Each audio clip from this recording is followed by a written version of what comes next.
I think with this, I'll end my thoughts, and I thank Inland Waterway Authority for inviting me and making me part of these deliberations. Thank you.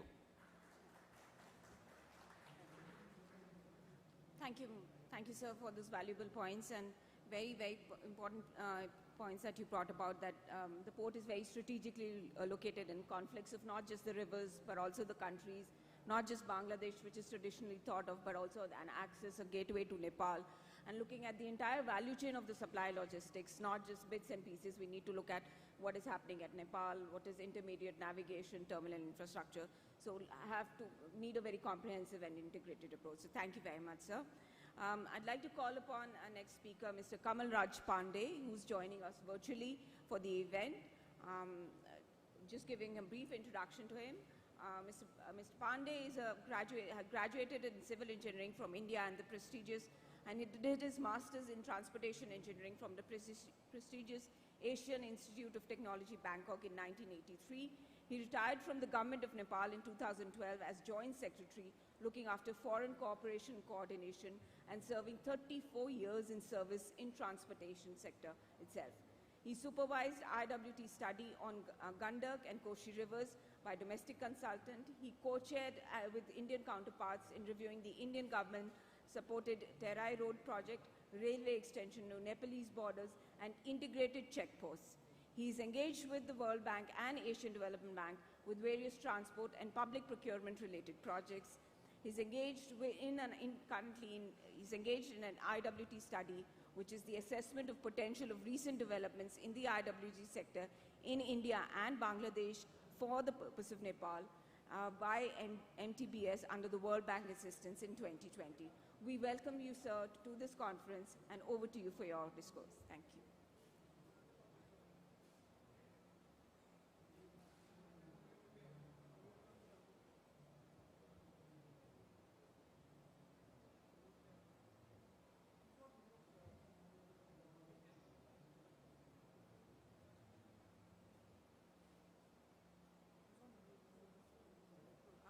Excuse me, sir. You're on mute. We are unable to hear you. Okay. Sorry. Yes. Okay. This is a good opportunity, I think, in order to talk to you. Although I'm connected through the means of virtual. The dignitaries on the dais and also other participants, distinguished participants. And this is the greetings from Nepal.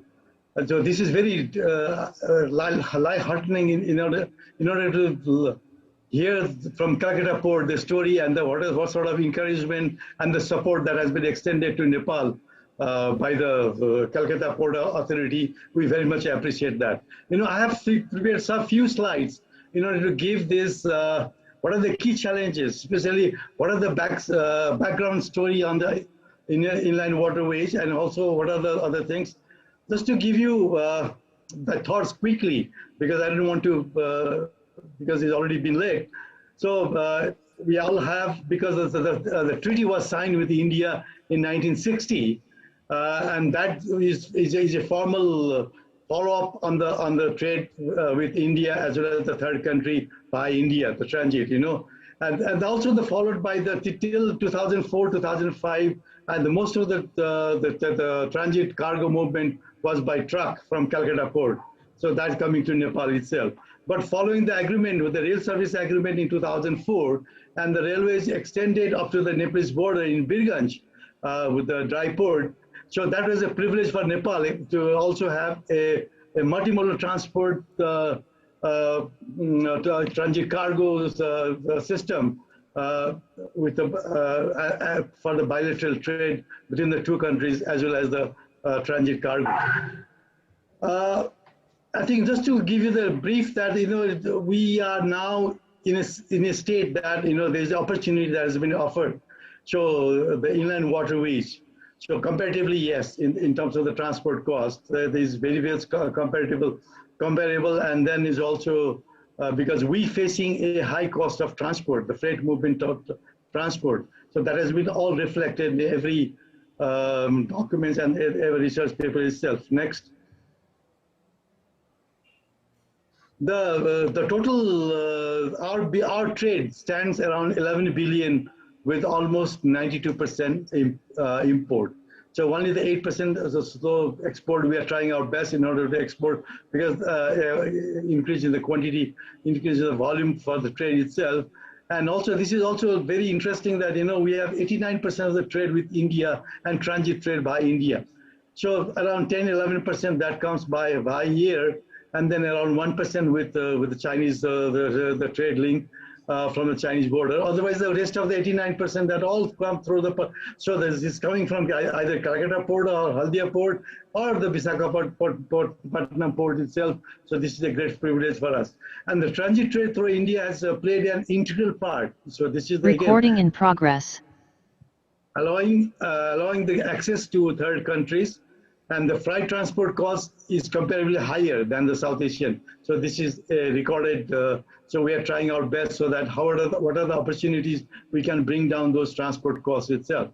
And the current transit freight transport by Calcutta, as I said, and the Haldia and the Visakhapatnam, all rivers in Nepal drain into Ganges because they are the tributaries to the Ganges itself. So this is another privileged position for Nepal that, so we can also take up this inland waterways. Next.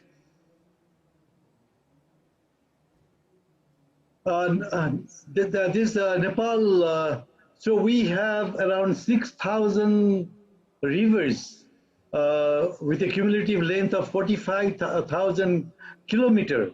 So this is the unique Nepal is having, and harnessing this potential, the river potential is a greatest challenge. Now we are trying to utilize this potential into the transport as well.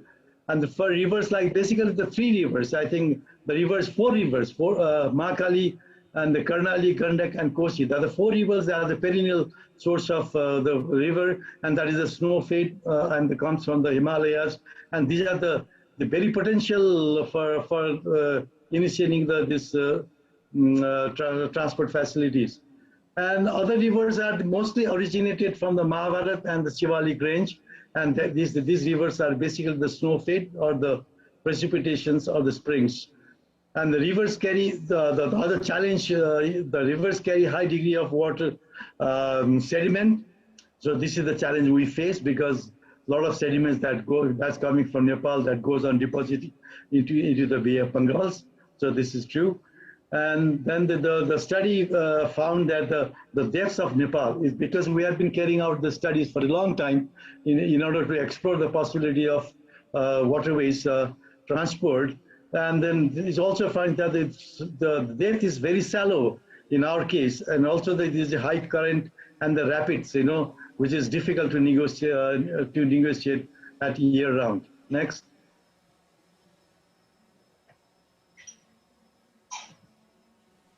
The current status on the transit movement.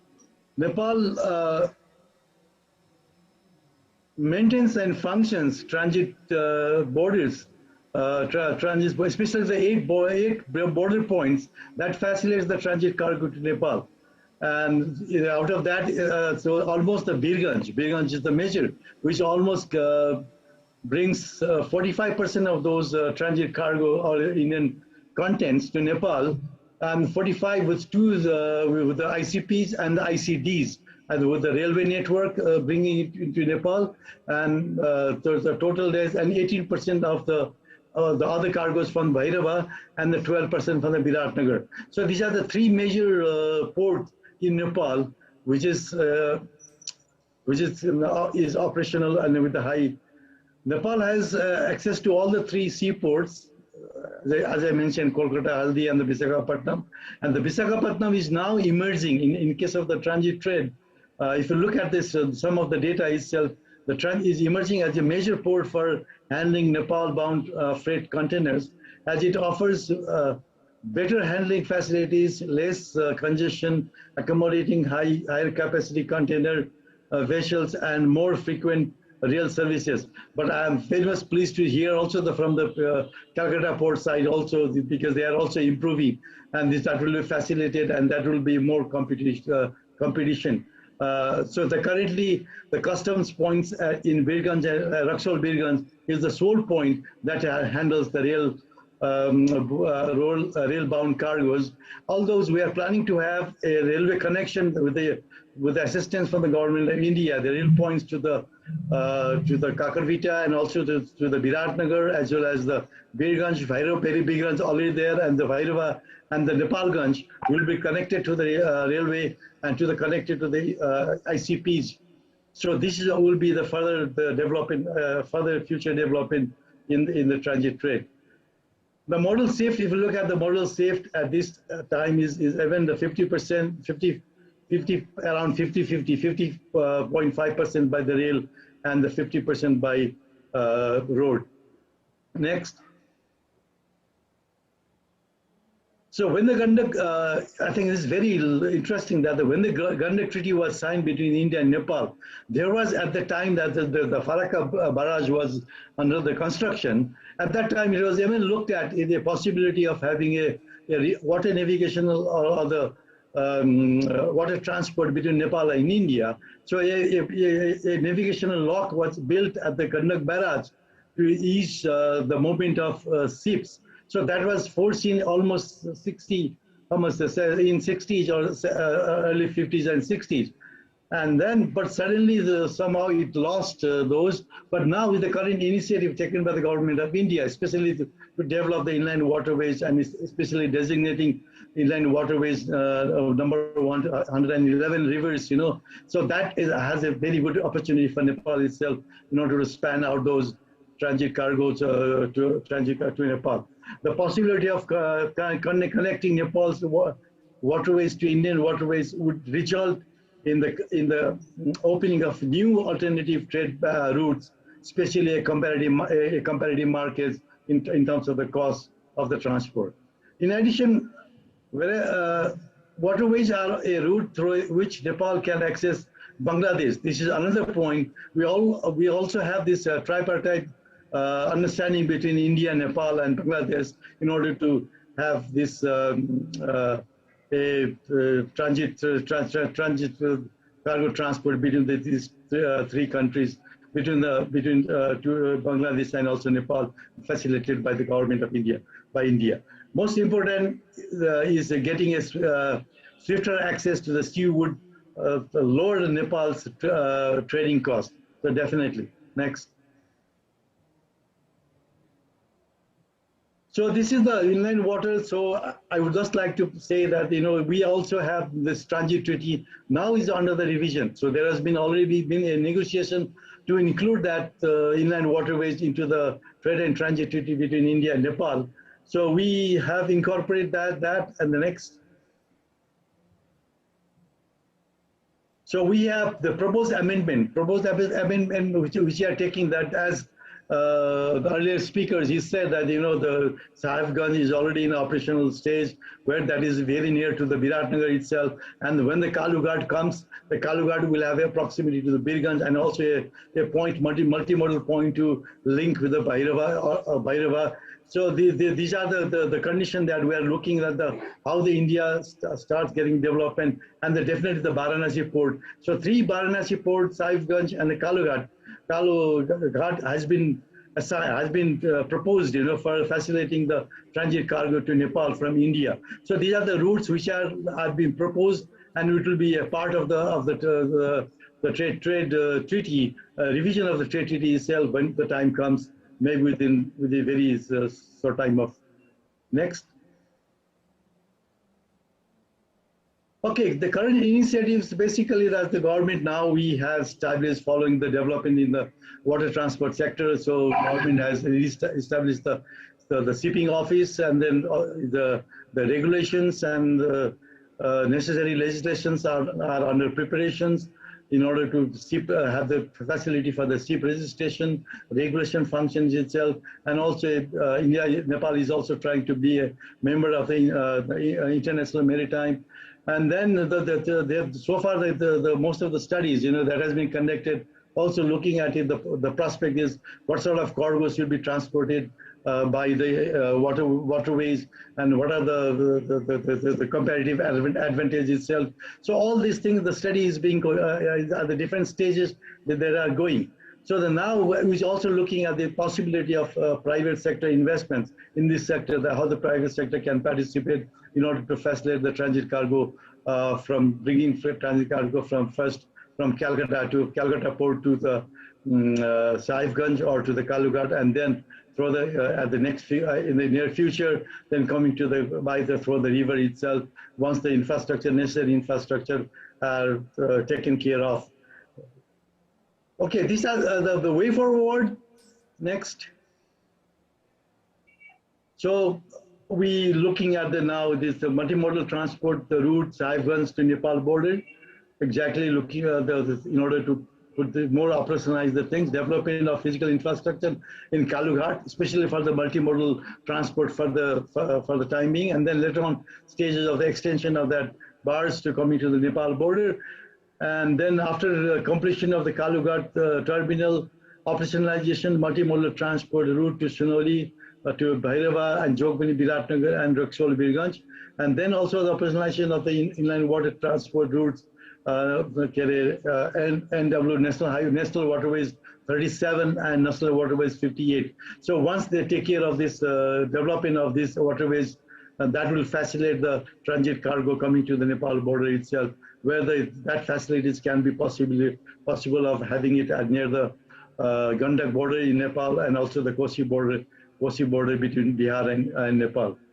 And developing and extending inland water transport to the feasible location, both technically and financially, either the freight transport for passenger transport, and also the limited to tourism purposes. We are looking at all these aspects now, looking more deeply and looking at the prospects of developing the inner waterways with the support and with the facilitation for the government of India or the India government. Thank you. This is the rest of my presentation. I'd like to take the opportunity to thanks to the organizers and also the privilege to be here, to be on, although connected with the through the virtual. I thank all of you for listening this my presentation. Thank you.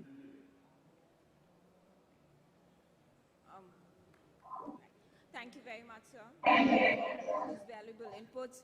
It's very interesting to know that India and Bangladesh continue to be one of the largest trade partners as well as transit partners with Nepal. And I think the connectivity to Nepal through waterways will truly be representative of the multimodality that we can bring into logistics, supply chain, connecting ports of Vizag and Kolkata via our inland waterways, NW1, going up to Sahibganj and probably in the future Kalughat, and providing a very robust connectivity and probably help in reducing the logistics costs, which are increasing and are contributed to the competitiveness of the products. So we look forward to further interactions with you, sir. Thank you very much. With this, I'll move on to the next speaker. I would like to call upon Dr. Akhilesh Mishra, Special Secretary, Transport, Government of Uttar Pradesh. Dr. Mishra is IAS of UP cadre. He's had very vital postings, 36 postings across various districts of Uttar Pradesh in various administrative development policy-making positions. He's been in provisional service, civil service of UP government and a senior agricultural office. So welcome aboard, and we thank you for sharing your views. Welcome you.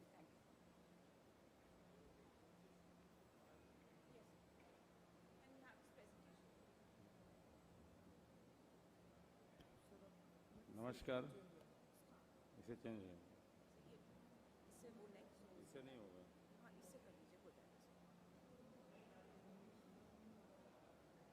presentation नमस्कार once Rahim said Rahiman pani rakhiye bin pani sab soon.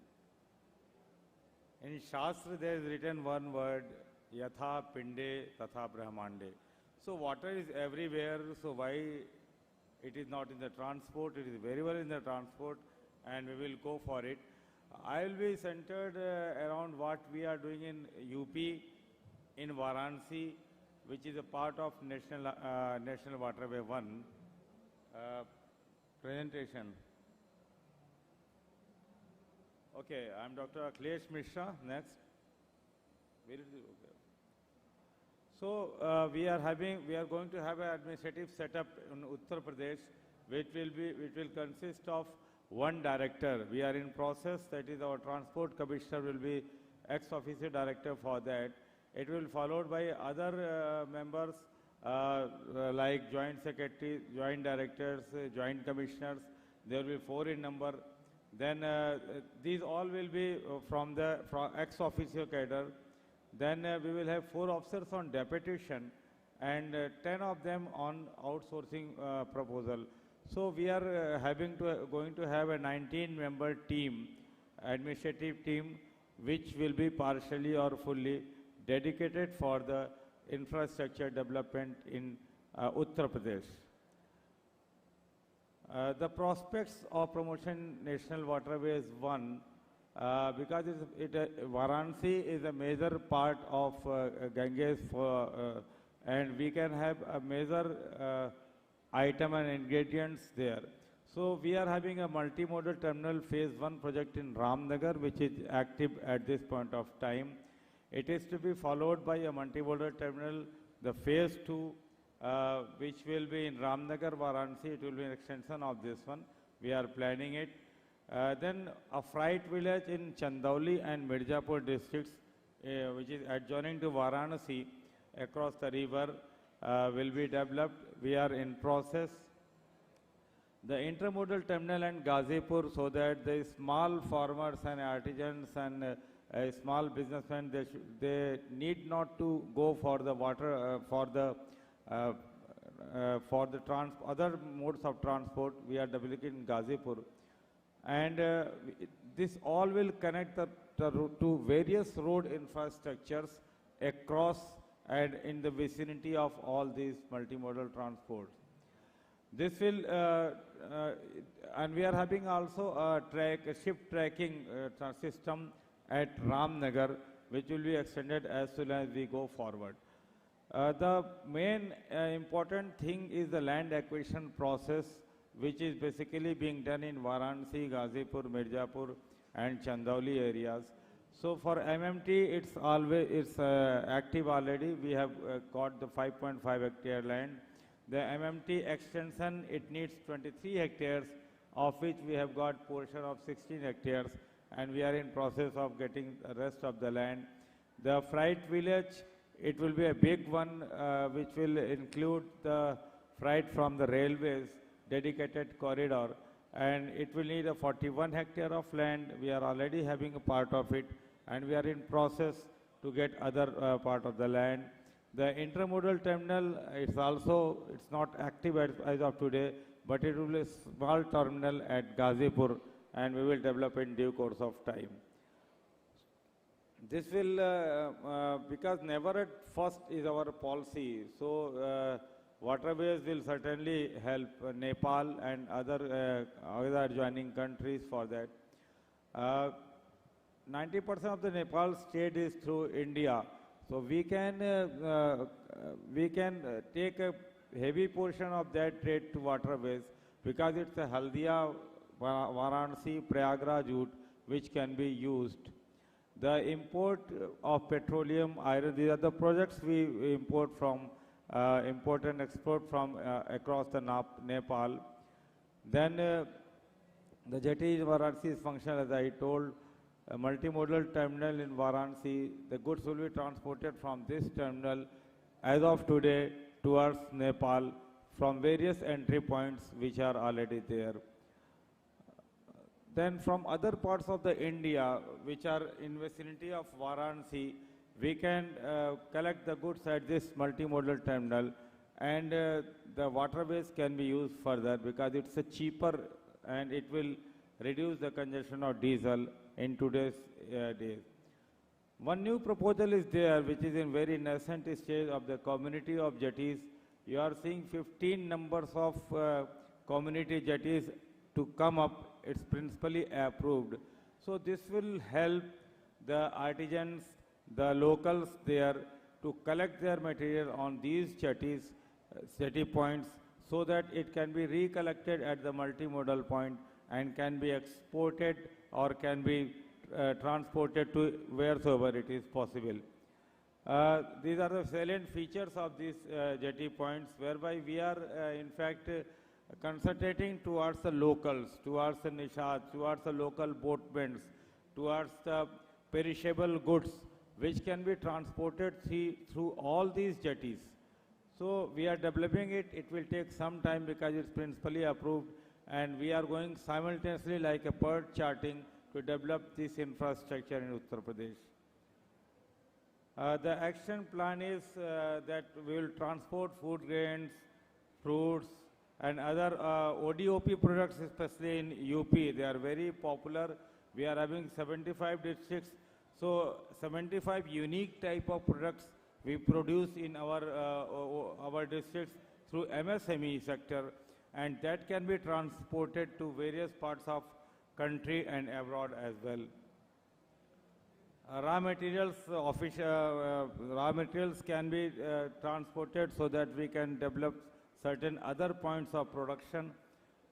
Then importing forest products from Nepal. What happens in Nepal, that the logs, they are floating in the village, in the rivers, small rivers, which are 6,000 in number, as told by our previous lecture. These logs can be collected, and a good forest produce import system can be developed for India. Then it is having potential to develop the tourism as well. You know, tourism sector is developing fast after this corona period, and especially Uttar Pradesh, we have developed a number of other tourist points. So tourism, one other sector other than transporting the logistics for Uttar Pradesh. As per I said, North India is center for various religious and other type of tourism. This will also give economic concession to the Nepal so that they can use our waterways. Then as per the extension policy of China goes on, we can go for it. We can go for the local transport so that we can dent in that policy and we can save our country as well. So what are the major challenges why we are falling back? The first is the formation of the directorate. We are going through elections, and still even today we are in the election mode. So we are not able to finalize this. It's still to go in the cabinet, but we will do it in due course of time. Then land acquisition is one of the major issues. We cover 4 districts in this process of developing the multimodal terminal as well as the freight village. And you know, local collector decides the rates. The rates of all the 4 villages are quite different. So the farmers are getting agitated. Why Varanasi is getting more money? Why Mirzapur is getting less money? That is a typical feature which we are solving slowly. So we will go for it. This is one of the major blockades, and we are having regular meetings to solve out this land acquisition problem. Followed by this communication, we are having certain communication gaps with the IWA as well, with reference to the timing of the money, the timing of the decision, because we are having 2 different thoughts. IWA thinks that we should have all the chunk of the land at a time. We are in the process getting slowly small pieces of land so that we can go for the Section 6 land acquisition activity if we get some portion of the land. It is not that we can purchase whole land as and when required. So it's one of the procedural delays there, but we are going through it. Differential rates of land, but naturally a farmer which is adjoining to one of the districts will get lower rates. Varanasi will get more rates. So that is also one of the problems which are having. Environmental factors, they will come up certainly, because we are having ghadials, we are having turtles, we are having dolphin, as we were discussing earlier. So they will also come up in due course of time. That is to be tackled. The religious factors, because the people in Varanasi and adjoining areas, they are very religiously attached to their type of living. So that is still to be changed. That is a social factor which will come under challenges. Ganges, sufficient water, that is to be taken care of in due course of time when we go for the I'm just showing the figures of this jetty which is already operational in Varanasi. Now this is one of the dolphin species which is there. I also want to welcome all of you to the two major structures which we have developed, the Ayodhya Mandir and this Ganga Ghat, which is being developed like anything. So I will take this opportunity to welcome everybody to my state and these 2 points. This is one of the river basins. You will see all the blue lines that show how UP is rich with these type of rivers. So that will certainly add to the waterway authority, certainly add to waterway transaction in Uttar Pradesh. Thanks. So I will end up with the same thing. Raiman pani rakhiye bin pani sab soon, pani gaye na ubre, moti manas chun. Thanks, and thanks for inviting me there. Thank you.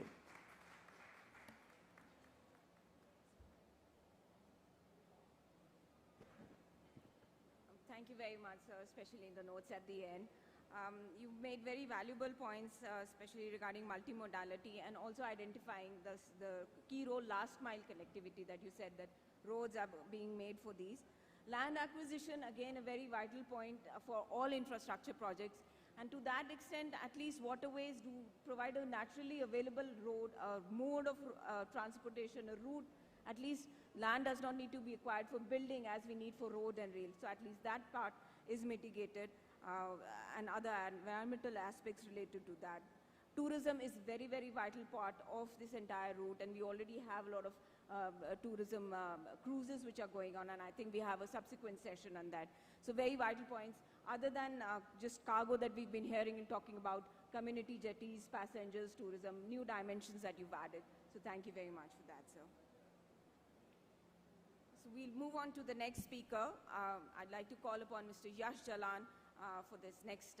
He's a director at River Water Link and with the company which looks at end-to-end inland water logistics. The company commenced its business in this field in the year 2016, and ever since, the group has created a strong presence in West Bengal, Bihar, and Jharkhand, with self-owned fleet of 5 vessels and a few chartered ones. The organization believes that the National Waterways of India can be a game changer for logistics, not only for India, but also its neighboring countries. Welcome, Mr. Yash.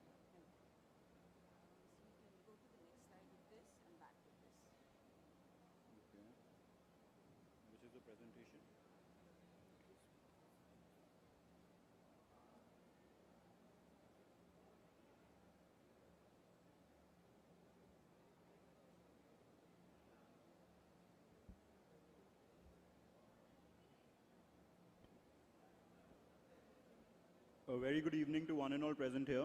On the onset, I would like to thank IWI for giving us this opportunity to present our views on the Indo-Nepal trade via national waterways. And I would like to thank the esteemed panel of speakers that we have had in this session and who have given us who have shown immense light on this particular topic. I, as a private operator, would like to share mine and would like to expand on a couple of points which has already been stated here. So, over the course of these, the past 2 days, we have already discussed on the potential of inland water transport. I will keep my presentation very brief as we are already running short on time. So, this thing, right?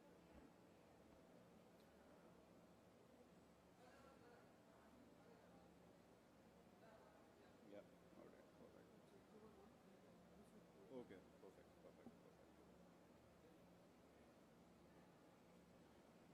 So, as we all know, inland water transport is one of the most safest forms of transport available as of now. It ensures that the cargo reaches well on in the condition it was supposed to reach in. Now, as far as Indo-Nepal is concerned, these are some of the potential stakeholders that will play a very vital role in setting up this particular trade between both the countries. First and foremost, the government, of course, then the regulatory bodies like the IWAI, the IWT, the the different ports that we have on the eastern coast, specifically Shama Prasad Mukherjee Port, the NHAI, the stevedores, the clearing and forwarding agents, the shipping lines, MLO, NVOCCs, and the vessel owners and operators.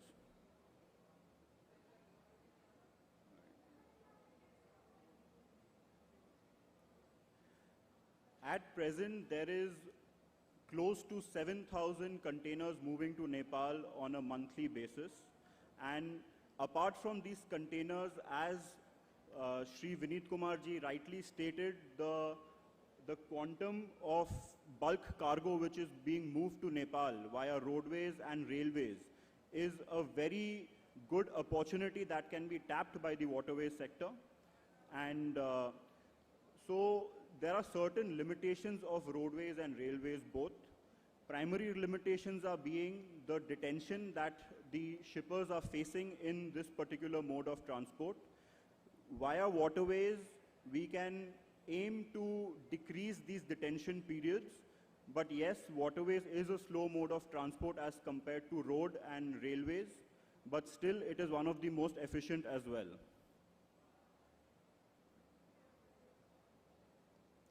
These are some of the pros and cons of inland water transport. As we all know the pros, I would just like to focus on one particular aspect wherein how we can come together as the Honorable Shipping Minister rightly stated that PPP is the future of development of inland water transport in India, and we as a part of the private sector, we also believe in this and we aim to work towards the same.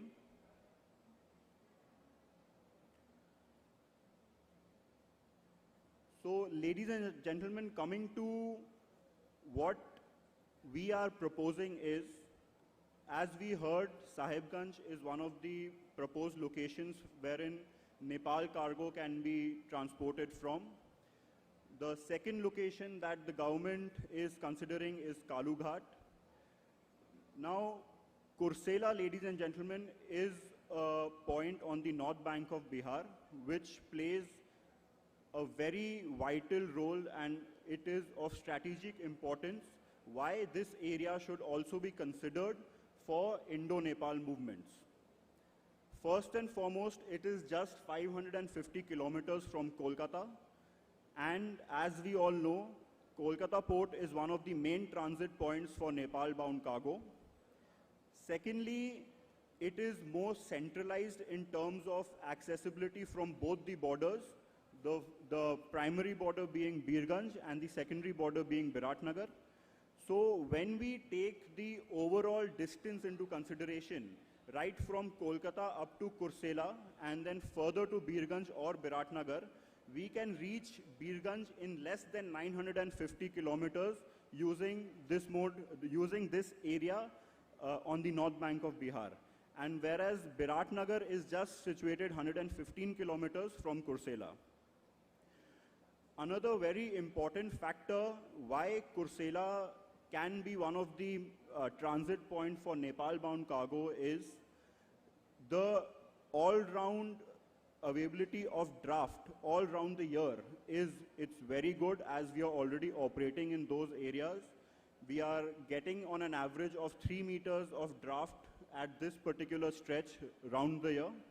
And as we all know, to make this mode of transport more efficient, we need to load the barges to its optimum capacity. We aim to procure barges ranging between 70 to 90 containers, and it will be able to make voyage to Kursela at the optimum capacity. So, ladies and gentlemen, this is a screenshot of the Google Maps, wherein you can see Kursela is highlighted on a red circle. These maps show the distance between Kursela and Birganj and Kursela and Biratnagar. Both, as I said, Birganj is located at a distance of 380 kilometers as well as Biratnagar is located at a distance of 115 kilometers. Now, this is a very brief outlook on how the costings would be using inland waterways. So, first and foremost, the material handling charge at port is one of the costing factors. Second, and the major aspect, is the barge freight from Kolkata to Kursela. And then comes the unloading costs at Kursela and further transportation up to Nepal, and then bringing back the empty containers back to Kursela and then further on to Kolkata or Haldia, as and where the shipping line desires the container to be.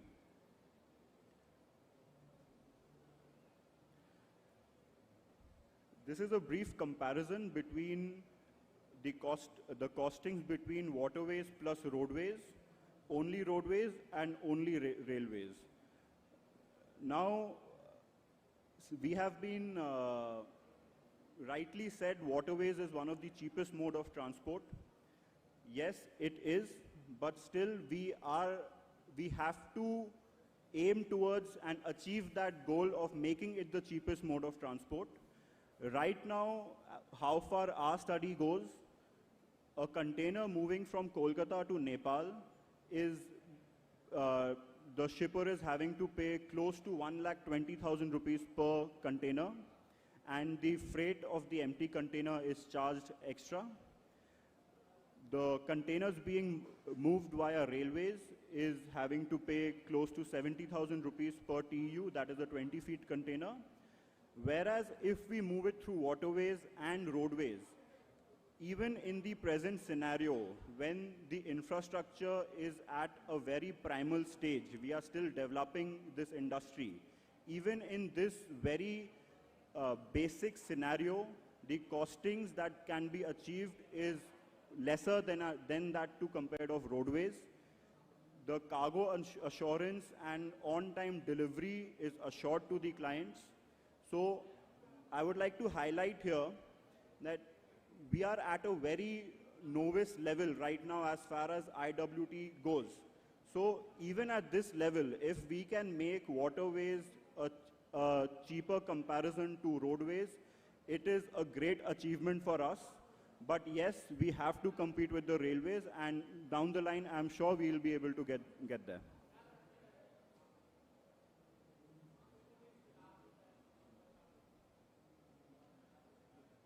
So as I said, these are certain observations that we have using barges as one of the mode of transport for Nepal-bound cargo.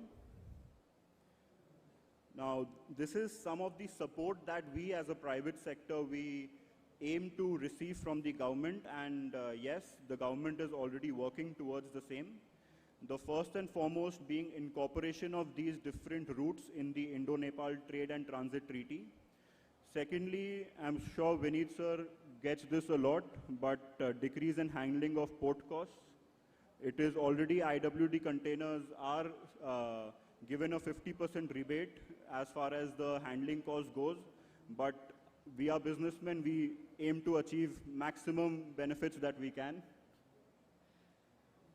Now, this is a very important point wherein Nepal-bound cargo has to be treated as an in-transit cargo, at least up to the point where the barge gets unloaded.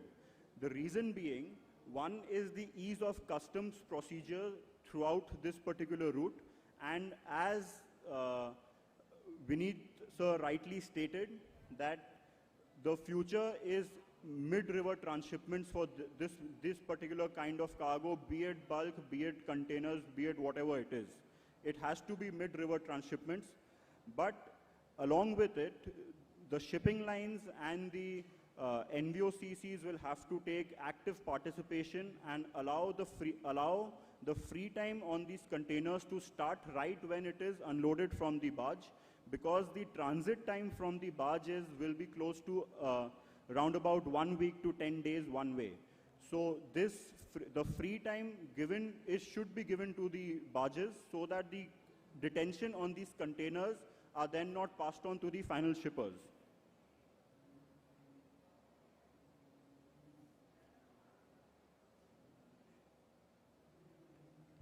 In the end, I would like to thank everyone for being a very patient listener. And I am sure with the support of the government, with the active participation of all the stakeholders, especially the private players, I sincerely feel we can aim to achieve excellence in this industry, and slowly we will get there. Thank you so much.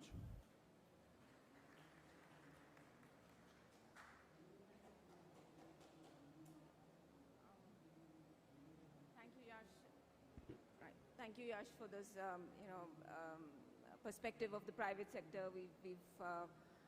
We've heard a lot about the bulk cargo movement ongoing on waterways, from what are the initiatives that are being undertaken, but it's interesting to know what are the actual on-ground realities that you face, and also very good to see the numbers that stack up with the basic infrastructure that waterways is able to compete with roadways, but if additional enhancement in navigation or cargo handling infrastructure is provided, what wonders it can do. So very good to note, sir.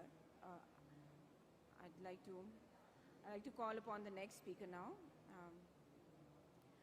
Yes, I'd like to call upon Mr. A.K. Mishra, Director, JMVP, Inland Waterway Authority of India.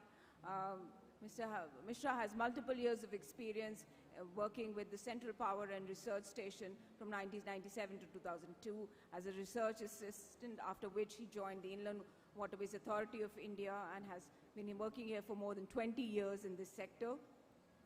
Sir, I'd like to call upon you to describe the initiatives by the IWI.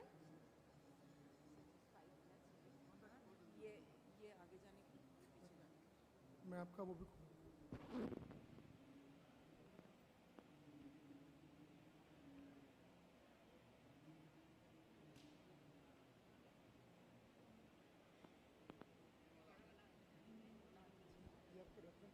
आपको ही move करना पड़ेगा ये वाला आपको इसको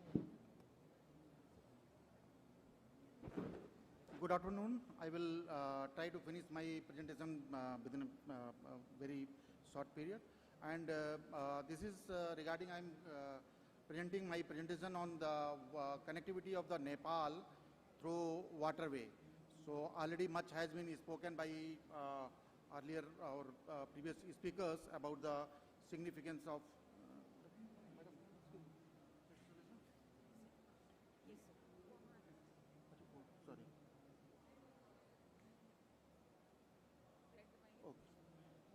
So already, thank you. Already much has been spoken about the significance of our Kalughat terminal, which is under construction, and the multimodal terminal at Sahibganj, in context with the connectivity of Nepal through waterway. So I will not take much time to explain on that part. Only the thing is that this is the about the journey of IWI. Till 90s, only one waterway was there, and then from the 1993, the another 2 waterways were declared, and then up to the 14, there were only 5 waterways. And in 2016, with the pass of this Waterway Act of 2016, another 106 waterways were declared by the Government of India. Under those 2 waterways, that is, one is the Gandak River, this is waterway, national waterway number 37, and Kosi River, this is waterway number 58. Those 2 waterways were added, by which we are now here stand to say that we can provide the waterway connectivity, Nepal connectivity with the waterway. So this is just a technical justification which we heard from the lot other speakers also about the technical justification of the inland waterways, and then the environmental benefits of inland waterways, and then social benefits are also there, by which we are creating the jobs through this new sector, as well as we are enhancing the livelihood to the people living in and around the waterway, and also doing the business in the waterway. So this is the activities here. Rather than speaking much about the other parts, I will focus on the activities which IWA is taking to provide the waterway connectivity with the Nepal and other parts of country. So here the four parameters I would like to mention. One is the cross movement across the river. So for that we are, Inland Waterways Authority is providing the jetties on both the bank, wherein the road connectivity is there, but waterway is the one bottleneck by which we can't cross the one bank to the other bank. So one is cross and another one is longitudinal fairway development and maintenance, which is continuously we are taking here. As far as the Nepal is concerned, we are providing the fairway through the Gandak River, and Gandak River is connecting with the National Waterway number 1, and with the National Waterway number 1 we are connecting the our terminals which are on the north bank, that is Varanasi, as well as coming up terminal Kaluhat, that is the containerized terminal, through which we can provide the connectivity to Nepal by with the way of multimodality. So one is cross waterway connectivity, another one is longitudinal, and the third one is that is the logistic, reducing the cost of the logistics. So for the reducing the cost of the logistic, we are providing the logistic parks. Right now we are developing these parks at the adjacent of the two multimodal terminals, one at Varanasi and another one is at Sahibganj, through which we are going to add the value addition, doing the value addition in the cargo and the multimodality. And this multimodality will be done with the concept of the Gati Shakti. So these three things which IWI is doing, and then as far as the policy support is there, this is also being given by the IWI. Like these slides you can see, with these slides we can see how we are going to connect the Nepal with the river Gandak, and then the next slide, this is the Kosi River, by which the connectivity by waterway, National Waterway by number 1, then by road, and then if we are going through the Kosi and Gandak, that is also has been mentioned, that the distance has been mentioned. I am not going to read it again. It is well known. Here the things are there, that how we will, what are the options available for connecting the Nepal with the road as well as with the waterway. Okay. So with the waterway as well as with the road. So this also I am skipping. These are the policy supports which I would like to speak, that in the protocol treaty with the Bangladesh, which was earlier done in 1992. Therein the waterway was not included, and now in 2018 the waterway has been included, for which all the policy interventions are being undertaken through the Ministry of External Affairs by the Government of India, and this support is also being given to the will be given to the operators for operating their vessels. As far as the requirement of we listen in the our presentation of the Mr. Jalans, what he was expecting, so that I would like to mention here. Now the operators are there. Now many operators are there who are willing to come in this sector with their complete package. Under that package, they take the responsibility of operation and maintenance of the vessel, and they are willing to develop their jetties also on the bank and the location wherever they need. They are coming with their vessel investment they are doing, and then the land also. What we are hearing now, the operators and the industries is willing to come with their land also. They are taking the lands on lease.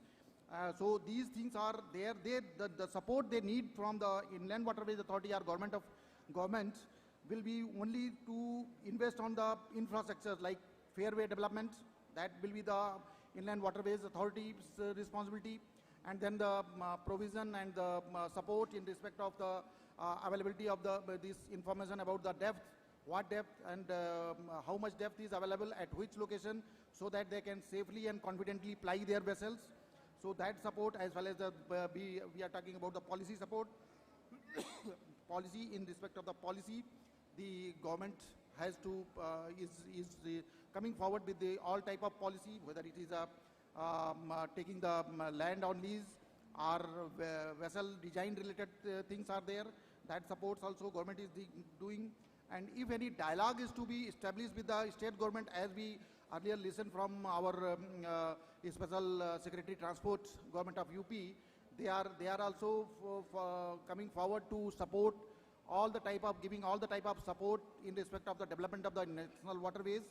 So for these things, inland waterways will be coming up and will be providing the things as far as the logistic, with regard to the crossing of the river is concerned, because I understand that if you are going to give the connectivity by the road, sometimes the things cargo wants to come from one side or the northern bank of the river to southern bank, they may not be having either the breeze or the other things. So for that, IWA is coming up with the 5 pairs of Ro-Ro terminals and Ro-Ro operation facilities. And these 5 pairs, right now we are, 1 pair will be in UP, and 3 pairs are in Bihar, and likewise in West Bengal and Jharkhand is also there. So these like Kahalgaon, Tintanga is 1 pair, and then Bakhtiarpur, Hassanpur is 1 pair which has been identified and which is going to be developed. With these, we are going to reduce the logistic costs. So with these proposals, which are the bottleneck and which are the link failure or link gaps in the sector, particular sector, on which now the Inland Waterways Authority is focusing. As far as the challenges is concerned, challenges are there in waterways, but at the same time, if you compare with the roadway, there also some challenges are there, and these some of the challenges I had mentioned here, like the restriction in the sometimes clearance, because the bridges in some waterways are having their low vertical as well as the low means small horizontal clearances, through which it is difficult, sometimes it becomes difficult to cross the vessel. And then sedimentation also is the one issue on which IWA is certainly on these things.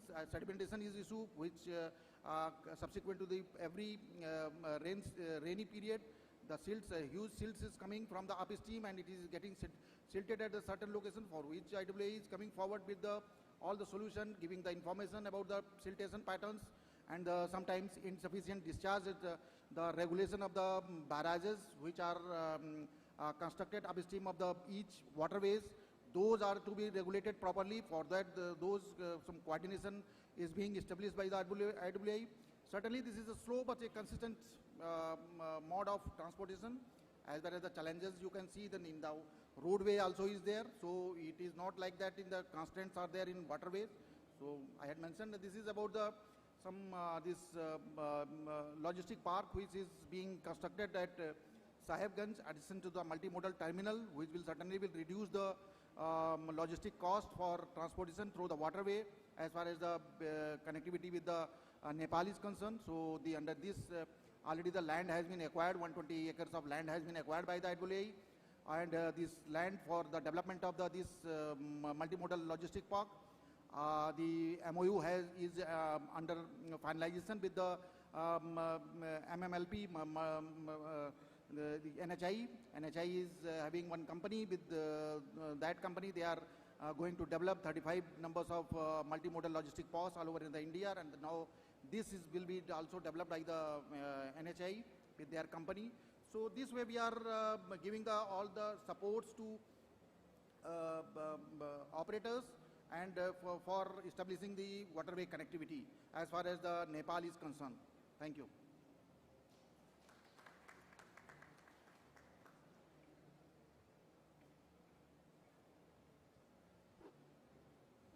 Thank you, sir, for apprising us of all the initiatives that are being undertaken on the National Waterway 1, which will provide an impetus to the connectivity of the coast for Nepal. So we've come to the end. I'm sorry we're running out of time for the question and answers, but I would just like to take a brief seconds, a few points on summarizing. So I think beginning from Kolkata Port, I think very valuable works, initiatives that are being undertaken in terms of creating a dedicated harbor for IWT terminals, mid-sea transshipment, handling almost 38 lakhs of coastal cargo. So already a lot of steps have been taken, and the port has a culture and heritage of handling inland waterway transport, and it continues to make progress in those inroads. I think Uttar Pradesh is also making a lot of initiatives in development of the multimodal terminals, the freight villages. I think one of the landmark achievements would be the development of the establishment of a dedicated inland water transport department, which can become the nodal agency to spearhead these initiatives within the state. I think from Nepal we heard a lot of trade and transit cargo and how that can be facilitated and truly bring the concept of multimodality for the rivers. We heard the private sector perspective of the challenges being faced. We saw the cost right there in our face, and a very new identification of Kursela as a potential point for development. I think that's something which can be looked at further. And at the end of the day, it's all about costs in the logistics business, so whatever that can be done to mitigate those costs, etc. And lastly, the various initiatives of Sahibganj, or whether it's community development, how the focus of infrastructure is not just on logistics supply chain, but also on a very inclusive economic development of this region that we're looking at. So I'd like to thank all the speakers very much, and I'm sorry for rushing you through this. Thank you very much for your contributions. Thank you.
Recording in progress.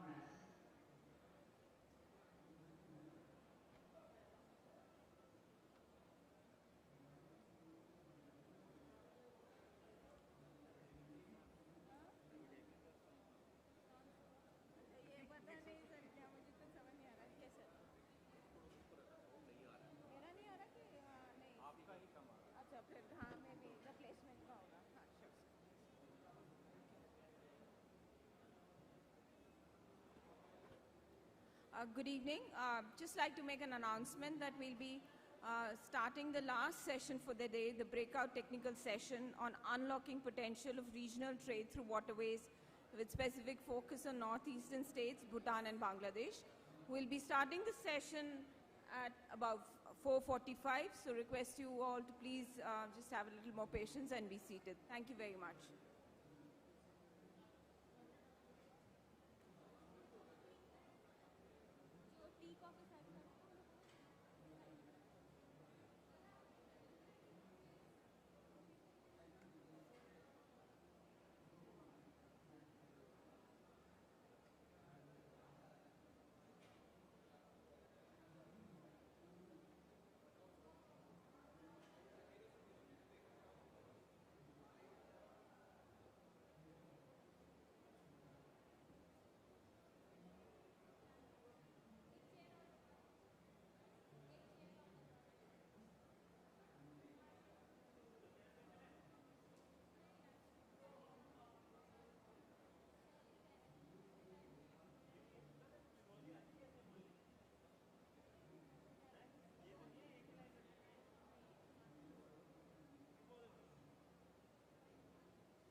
Hello. Hello.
Hello,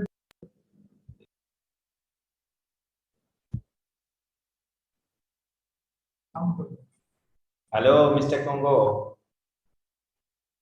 Can you hear me? How are you? Fine. I'm fine. Thank you.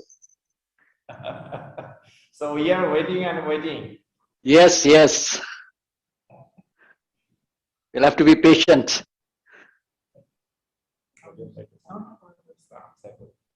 So things.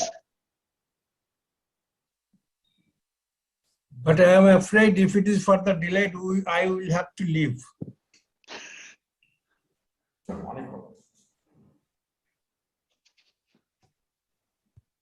And they are not responding.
Mr. Sahid Manowar Hussain, are you online?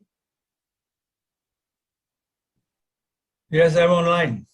Good afternoon, sir. My name is Good. Kunga and I'm from Bhutan. Yeah. I'll take this opportunity when the others are joining in. Are you, I mean, is there any dredging being done from 0 point to Chilmari? Yeah, it's dredging is underway. Dredging operation from Sirajganj to Doikawa, that is 0 point, border. Sir, at the moment, our vessel moved from Chilmari to a place called Hatsing Mari in the Indian-Bangladesh border. Yeah. So there we are experiencing some draft problem. Somewhere, you'll find a problem at some points, at, some hotspots. And, this is the dry season and it's the lowest low water period. So Yes, of course.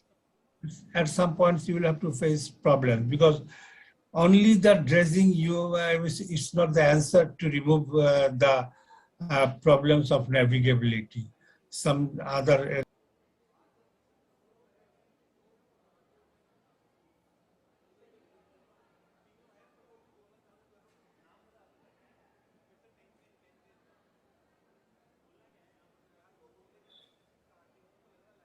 Hello? I was muted. Yeah. I was muted by the host, not by myself. Okay. Okay, thank you. Anyway, I mean, we'll have. Oh.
Good evening, ladies and gentlemen. We'll be starting the session in just about 5 minutes. Thank you for your patience and request you to be seated. Thank you very much.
Good evening.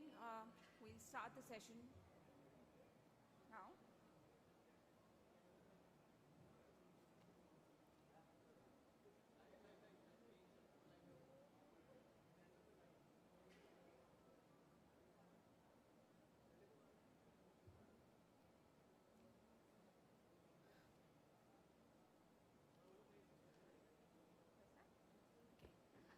Good evening, ladies and gentlemen. Thank you for your patience.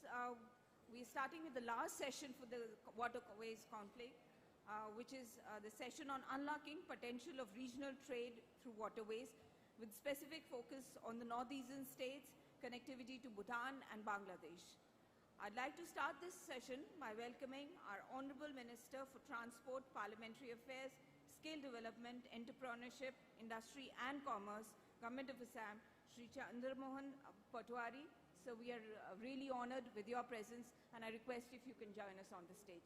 Thank you very much, sir. It's a privilege to have you here, sir.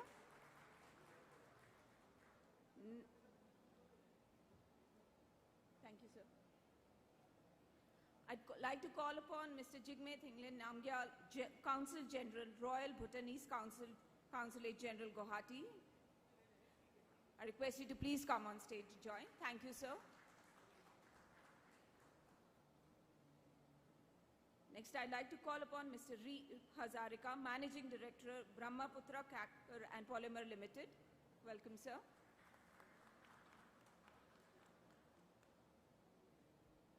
I'd like to request Mr. SVK Reddy, Chief Engineer, Inland Waterways Authority of India, to join.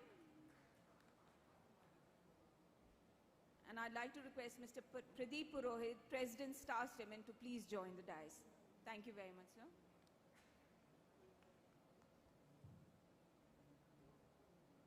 We'll begin with the felicitations. I'll request Mr. Reddy to please facilitate the Honorable Minister.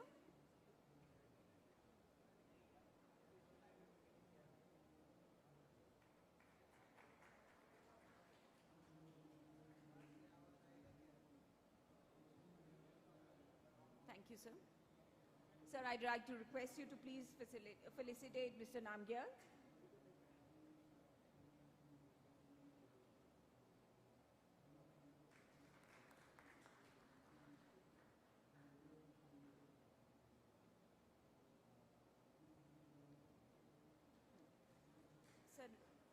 like you to request to please felicitate Mr. Hazarika.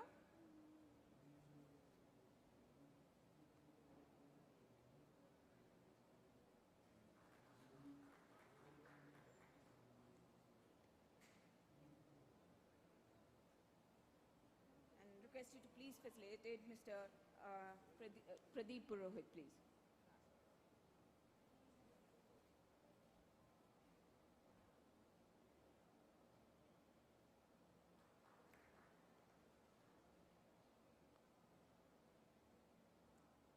Thank you, sir. I'd also like to take a moment to welcome our speakers who've joined us online. Firstly, I'd like to welcome Mr. Saeed Monawar Hussain, Consultant, Bangladesh Inland Water Transport Authority of India. We have Mr. Fakhrul Islam, who's Independent Director, Premier Cement Mills Limited from Bangladesh. And we have Mr. Kunga Tenzin, Director, Raikil Industries. Welcome to you all. With this, without further ado, we'd like to commence the session. I'd like to call upon the Honorable Minister for a brief introduction to the role that the waterways are playing in the region and the development initiatives that are pursued. Sir, I'd like to request you to please come and sit.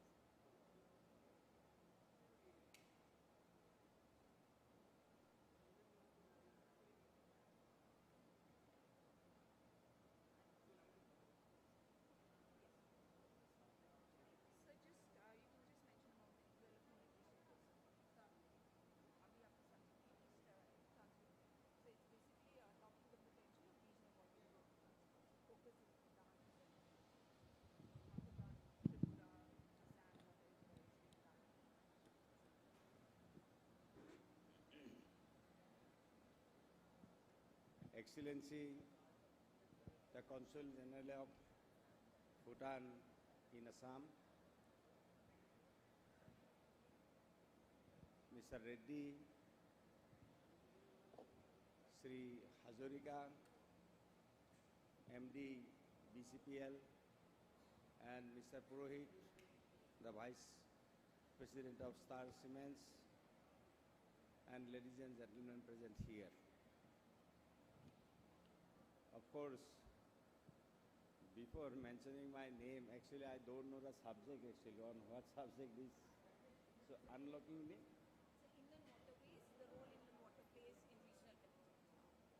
The role of inland water transport in terms of commerce with Bhutan and Tripura and neighboring countries. All of us, we know that the role of the inland water transport in Assam was very important. So before independence, if we see, then our state, Assam, was the richest state in the country. And our per capita income was also more than the national average of per capita income of India before independence. And it happens because our trade routes, like mainly the water route through Brahmaputra and Borak, so we were connected with the ocean and all over the world. So we got the opportunities to trade, for trade and commerce. And so, you know, Assam was rich. Still we are rich in hydrocarbon sector and in tea. And so globally actually we were exporting our teas through this water route, through this water connectivity. And in hydrocarbon sector, as on today also, we are the leader of the country, as on today also. And so in 1901, the first refinery of Asia and the second refinery of the world established in Dibrugarh by British in 1901. But after Indo-Pak War, not Indo-Pak War, Bangladesh and Pakistan War, 1965, so our access to Mongla and Chittagong port, it was stopped because of which our water route through which we exported our tea, hydrocarbon products, and other commercial goods through this water route was closed. And now, after Modi ji came to the power in 2014, the protocol signed with Bangladesh and India. Already we have signed protocol with Bhutan and India. There is protocol of BBN countries, Bhutan, India, and Nepal, and ASEAN countries. So now, the role of the waterways, water transport, is very important for us because the cheapest mode of transportation is waterways. And after Modi ji came to the power, so protocol signed with Bangladesh, and as per this protocol, we are now getting access to Mongla and Chittagong port. Again, we are connected with the ocean. So IWAI now dredged the Barak River. It is completed already. And Brahmaputra River is under dredging, and the Brahmaputra part from Doikwa to Bangladesh, as mentioned by Nitin Gadkari in the open session today, and from Jakiganj to Bangladesh of Barak River, this part falls in Bangladesh, and Government of India has given money to Bangladesh through World Bank, and now Bangladesh government is dredging this part also. So our transportation, water transport, we have given trust to develop our water transport, and we got one World Bank project which was around 800 crores. And we are developing our jetties, we are developing ports now, and we are providing passengers. For passengers, we are now providing RoPax and catamaran, the most modern vehicles, most modern ships we are providing to our passengers who will travel more than one crore people. In the last survey we have seen that more than 1 crore people actually every year use these water facilities in our state.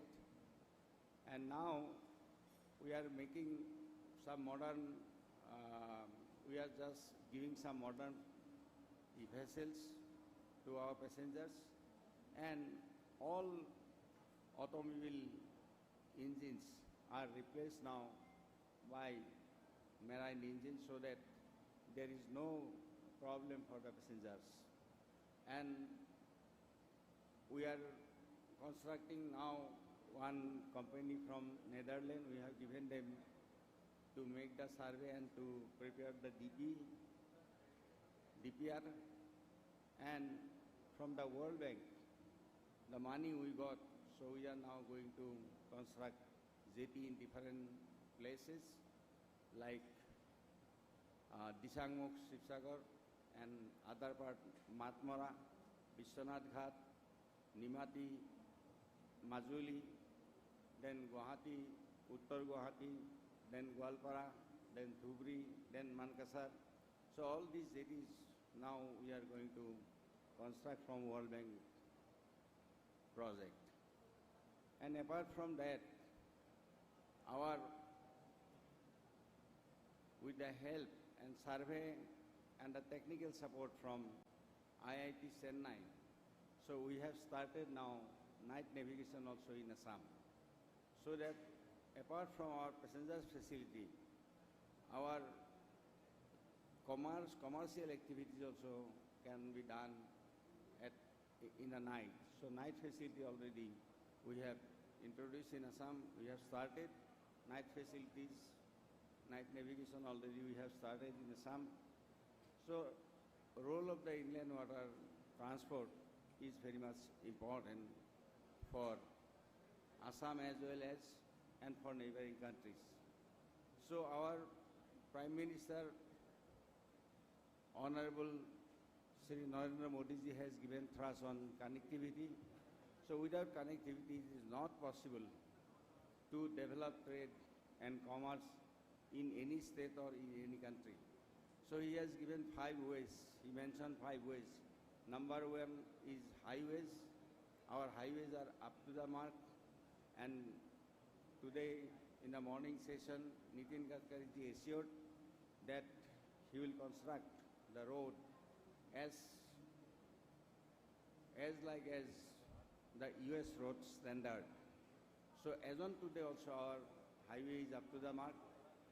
So second ways, the airways.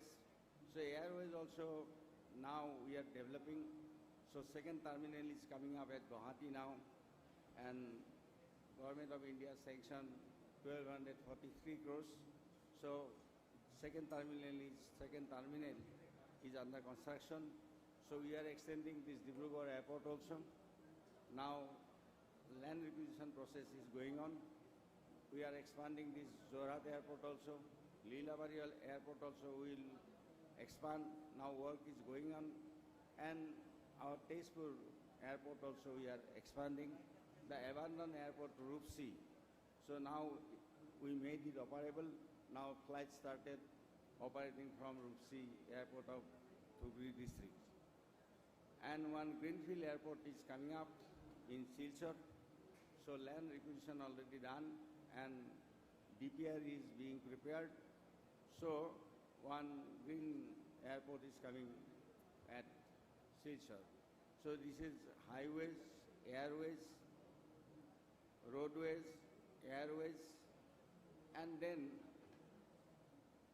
waterways. So about our waterways, I have already mentioned, and railways. Fourth is railways, and railways also up to the mark as on today in Assam. Electric rail already started in Assam. So railways also up to the mark, and fifth is the highways.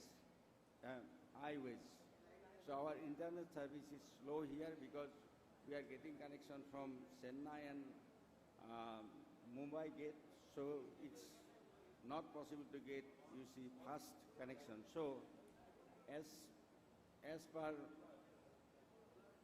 the vision of Honorable Prime Minister Modi ji, Act East Policy Affairs, there is a department, I'm holding this department, that department given to me, and we hold Indo-Bangladesh meet last year.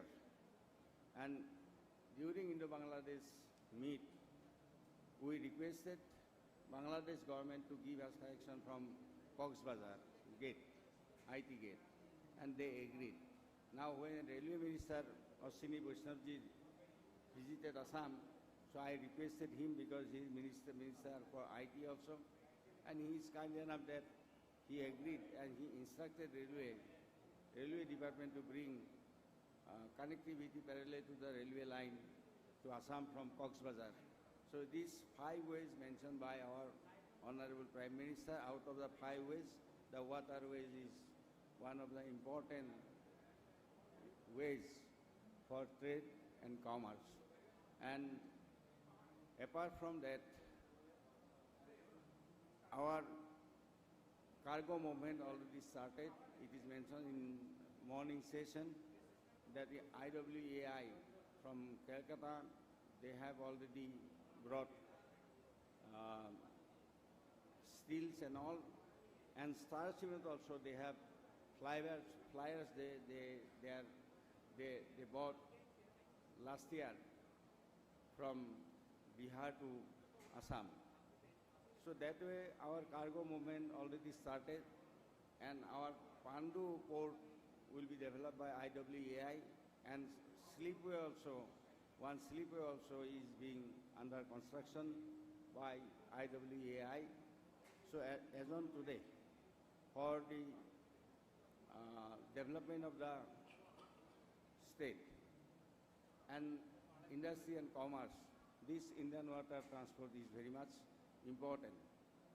I had a small discussion with His Excellency, the Honorable Minister, Economic Affairs, Bhutan, and His Excellency, Consulate General also present in Guwahati when he reached Guwahati. So they mentioned that actually they are also supplying, they are also exporting boulders from Bhutan to Bangladesh. And so they need to develop this one river which is from Bhutan. It is the shortest river actually. This is Godadhar River. So His Excellency, this Consulate General of Bhutan, so he mentioned, and as well Honorable Minister also, and already I have instructed our Inland Water Transport Department to make a survey of this Godadhar River, and if necessary we will raise it and make it, you see, feasible for Bhutan, and to make it easier, make it easy for Bhutan for export. So that way already I have instructed that I had a discussion with them, and they mentioned that Godadhar River of Dhubri district, and already I instructed our Inland Water Transport Department to make a survey and to submit a report so that we can raise it if necessary and make facilities, water facilities to Bhutan. So waterways is most important, has got a most important role as on today for the trade and commerce, as well as our relationship with the neighboring countries like Bhutan, Nepal, Bangladesh. So that way we have given, you see, more thrust on developing this inland water transport in Assam, and we want to, because our Honorable Chief Minister his aim to make Assam one of the 5 richest states in the country. So that way he has also given this time more thrust on inland water transport. So in the morning session I have simply mentioned that this time this shipbuilding industry, it was not covered under industrial policy. So this time in our budget, latest budget, we have given, we have given the declaration that the shipbuilding also will be brought under industrial policy, and those who will invest in shipbuilding, like industry, they will also get same benefit from state industrial policy and national industrial policy. So we are giving thrust on develop our water route. The previous, before independence, this water route we would like to develop now, and our team is working along with IWAI to develop this road and to make facilities for trade, commerce and business of Assam and Northeast. And apart from that, Bhutan, Nepal and Bangladesh. So our A team, within very short, a team will visit Chittagong and Mongla port, and will make necessary facilities there. Already we had discussion with Bangladesh government. So last month Bangladesh Commerce Minister, he visited, and we had a very long discussion with him. So our A team will visit now Bangladesh, this Mongla and Chittagong port. So this is what we are thinking as on today. Assam government is thinking to develop this water road, and it has got a tremendous role to improve, to increase our trade and commerce in Assam as well as the neighboring countries. So that is what I want to say, and our participants here, they will definitely speak their experiences as well as and their demand, what actually, like Mr. Purohit, he is in business, he is a vice president of Star Cement. So he has got experience, or what problem he is facing for using this cargo, probably he will definitely tell us. And BCPL also, they are also having experience. Now the refinery, 3 million ton refinery, Numaligarh. So all machineries, all heavy machineries were brought by IWT of Assam. And this time also this 9 million ton, proposed 9 million ton refineries, all machineries will be brought by IWAI. Already MOU is signed with Numaligarh refinery and IWAI. So Dhansri river will be dredged. And Brahmaputra, via Brahmaputra through Dhansri, so all machineries will be brought by IWAI with the help of Inland Water Transport Department of Assam. So that way we are working actually aggressively to develop this water road. So with this, we are happy that our Port, Shipping and Water Resource Minister is from Assam, Sri Sarbananda Sonowalji, and he is very dynamic and he is very proactive also. And he has got, you see, tremendous knowledge about Assam's river and Assam's potentiality of river, water transport. So we are lucky that way that he is holding this post, and under his leadership, I hope, under his leadership and our vision of our Honorable Chief Minister, both of their visions and dynamic leadership, I hope we will be able to make this inland water transport up to the mark as desired by our business community or business houses. So that is what that is what we are doing as Transport Minister, because it is under IWT, is also under Transport Ministry. So I am also, you see, monitoring every day, everyday activities of inland water transport.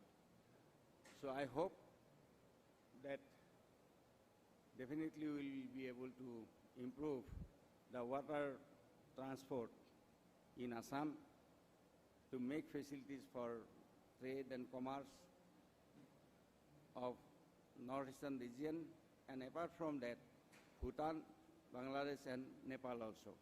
And apart from that, just to connect with Myanmar, the Situé port is already completed. So Situé port is constructed by Government of India. So it is, Myanmar is connected with Mizoram. And from Mizoram, whole northeastern region will be connected with Myanmar. So that is one point that Government of India is doing really a good job, which I always appreciated this for the Situé port, because it is the nearest connecting point through waterways with Myanmar. So I have visited Myanmar also. I have seen, and port is completed. Now road is under construction. So after completing the road, the port will be inaugurated, and our, trade and commerce will start with Myanmar through these waterways, through this port, Situé port of Myanmar. So with these few words,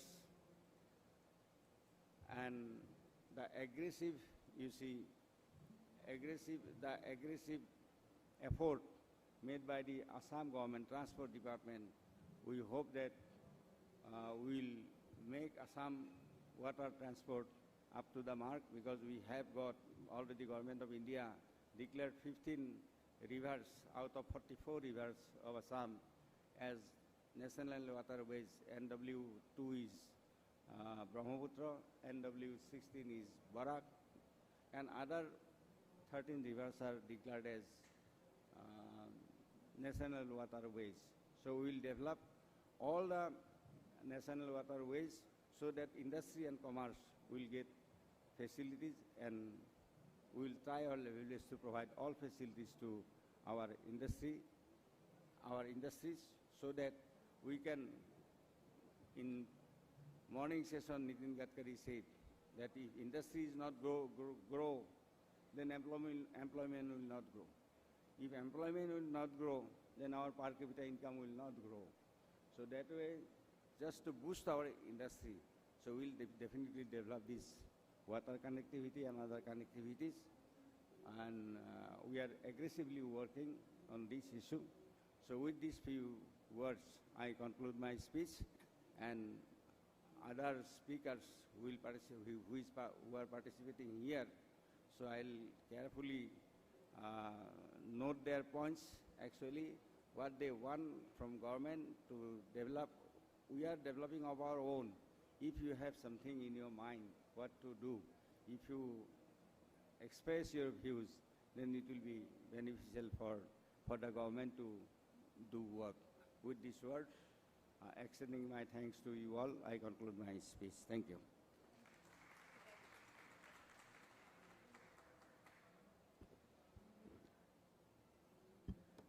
Thank you very much, sir, for sharing the various initiatives and the outlook of the government.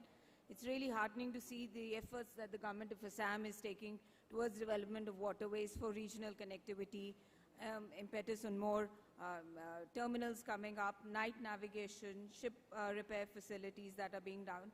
And not only in waterways, you're looking at the entire infrastructure sector, development of roads, development of airports. So a very comprehensive approach to infrastructure, which can actually boost the trade and commerce. So thank you very much, sir, and we are privileged to have you here. Next, I would like to call upon Mr. Jigme Nangwal, Consul General, Royal Bhutanese Consulate General of Gati, to share his views. Thank you, sir.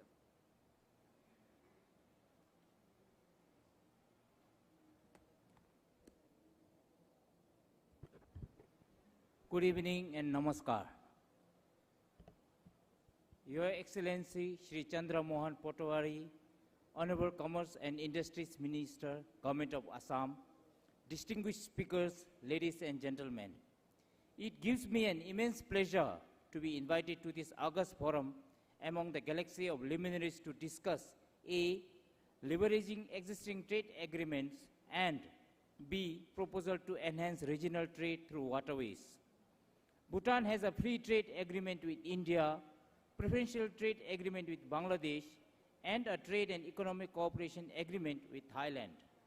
A preferential trade agreement with Nepal is also under negotiation, and a bilateral trading agreement is being pursued with Thailand. Bhutan's need for transit and connectivity are being met through these existing bilateral trade arrangements, and more opportunities can be harnessed through the new agreement under negotiation. On the regional front, Bhutan is a signatory to the agreement on South Asia Free Trade Area that we commonly known as SAFTA and BIMSTEC, but these arrangements are yet to fully capitalize on the latent potential and unleash the opportunities that the region provides. Currently, most of the trade in the region takes place using road and air routes. The current trade agreement with India allows Bhutan to use India's Dibrugarh riverine routes and also gives Bhutan access to the seaports of Kolkata, Mumbai, and Chennai.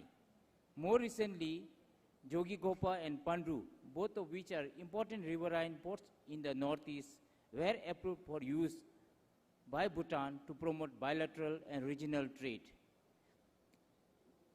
Bhutan's second largest trading partner in the region is Bangladesh. Bhutan signed a memorandum of understanding with Bangladesh in 2017 on the use of inland waterways for bilateral trade and transit cargoes. A separate standard operating procedure was signed in 2019 to operationalize this MOU. Was signed in 2019 to operationalize this MOU. The MOU gives Bhutan access to Mongla and Chittagong port of Bangladesh and also allows the use of coastal and inland water transport routes from Chittagong until Daikhawa and from Mongla to Daikhawa with the port of call at Narayanganj river port.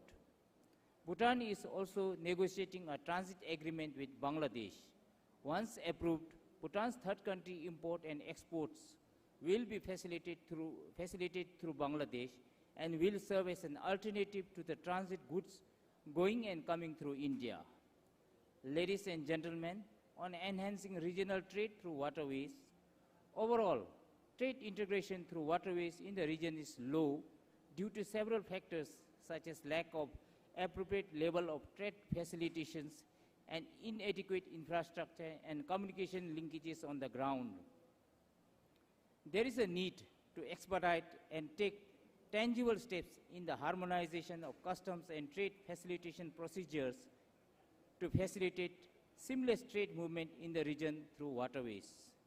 As a landlocked country, Bhutan is faced with daunting challenges when it comes to trade, owing to high transportation costs and connectivity issues.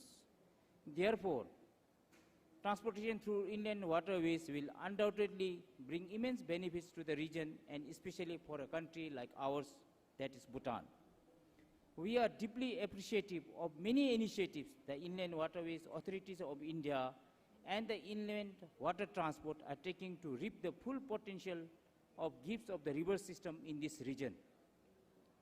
The ongoing multi-million-dollar project to develop a multimodal logistic park at Jogigopa, besides addressing the accessibility issues, will also provide opportunities for Bhutan to attract foreign direct investments.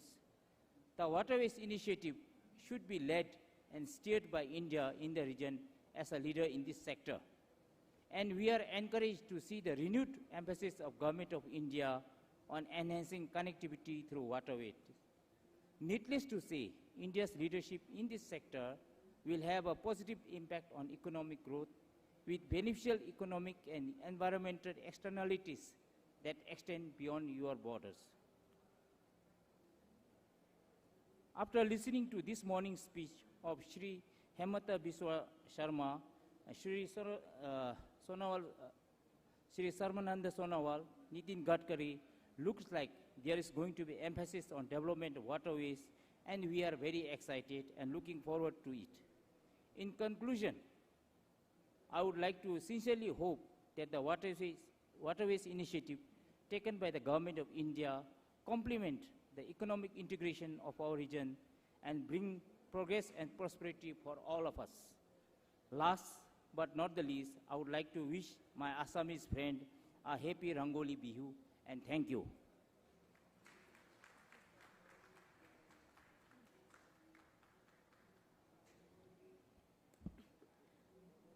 Thank you very much, sir, for sharing your thoughts. And it's very heartening to note that Bhutan is already on a long way, way ahead on its journey of integrating waterways with the various logistics supply chain that it has for the country, making it an integral part of its trade and commerce, of its economic development, and also heartening to see what role India can play along with this to have an integrated approach for development.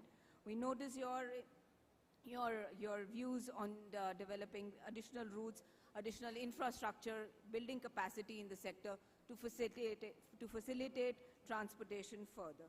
So thank you very much for sharing your thoughts. And we take note of these, and hopefully these will bear fruit. I would like to call upon the next speaker, Mr. Syed Monawar Hussain, Individual Consultant on Inland Water Transportation, Bangladesh Inland Water Transport Authority. He will be joining us virtually. I request the technicians to please patch him in. Yes, am I audible? Yes, sir. Welcome aboard. Am I audible? Yes, sir, you are. Thank you. Honorable Minister, Government of Assam, distinguished guests and participants on the dais and off the dais, ladies and gentlemen, good afternoon. First of all, I want to express my thanks and gratitude to Chairman IWI for inviting me to speak at this session of Waterways Conclave 2022. You must be aware that a mutually beneficial Indo-Bangla IWT protocol will observe its golden jubilee in October this year. In this context, we can have a look on the progress of this bilateral arrangement. We will see, despite the declining trend in transit traffic, tonnage of intercountry trade cargo is growing and reached about 4 million tons in 2021. This is phenomenal. But when we see that the 95% of the total cargo is shared by only one category of goods, that is fly ash, we must say that it is not healthy. So it must be considered so that IWT was not able to attract the model option for the market forces for cross-border trade between Bangladesh and India. Bilateral understanding established recently and development strategies of both the countries are very sound and conducive to the revival of IWT.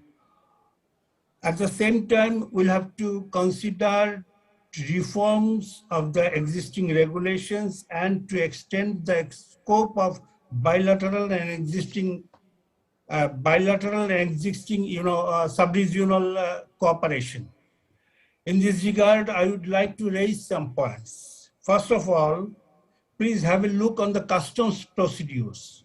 Protocol emphasizes simplification of the procedures, but in reality, a vessel engaged in the carriage of cross-border trade has to face customs at 6 places of both the countries per round trip, and a transit vessel at 6 places per single trip. So it is not necessary to explain that this should be reformed. Next, the right to navigation. For each sailing, voyage permission is required from the competent authorities. The procedures have lowered the level of freedom of navigation compared to prevailing system in the EU and in the Mekong Basin. So you will have to abolish, either you will have to abolish the voyage permission system, or you will have to reform the procedures. Bangladesh and India, we share 54 rivers, but IWT connectivity has so far been established at only 5 places under the provision of the protocol. There are many small and localized waterways where navigation and informal trading are continuing. If these are included under PIWTT, livelihood of the border communities will be improved and cultural bondage and connectivity will be further strengthened. For instance, if Demagiri, Mizoram to Rangamati, Bangladesh route is agreed, it will create opportunity for accessibility to the Bay of Bengal, to the people of Mizoram and the adjoining areas. We may consider to establish IWT connectivity between Balat, Meghalaya and Sunamganj, Bangladesh, utilizing Wa Ummangi River and the Chalti River in Bangladesh. So, inclusion of Rajshahi to Aricha route in the protocol is I consider it's a milestone in the history of the bilateral cooperation. But still, because this route have enabled an isolated route to connect with the IVP network. So if we operationalize the route and if we extend the route up to Varanasi, then what will happen? North India and Bangladesh connectivity will be established, and North India and Northeast India connectivity will be established. So these things will have to consider. Again, the multimodal connectivity focusing on inland waterways should be established among BBIN sub-region, what is very much required for Bhutan and Nepal. And I think if we extend the route Rajshahi, Dhulian to Rajshahi, and Nepal can be utilize the river resources of Bangladesh to reach the Bay of Bengal. Thank you. আমি সবাইকে সকলকে বাংলা নববর্ষের অগ্রিম শুভেচ্ছা জানাচ্ছি। Thank you. Happy Bengali New Year.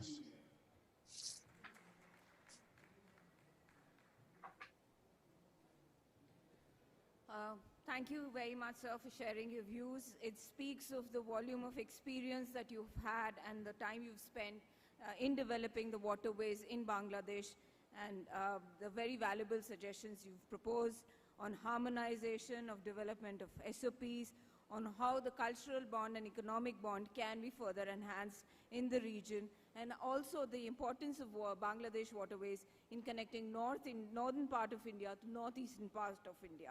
So very valuable points. Thank you very much, sir, for sharing your views. I would like to call upon next Mr. Reep Hazarika, Managing Director, Brahmaputra Cracker and Polymer Limited, to share his views on the subject. Thank you, sir.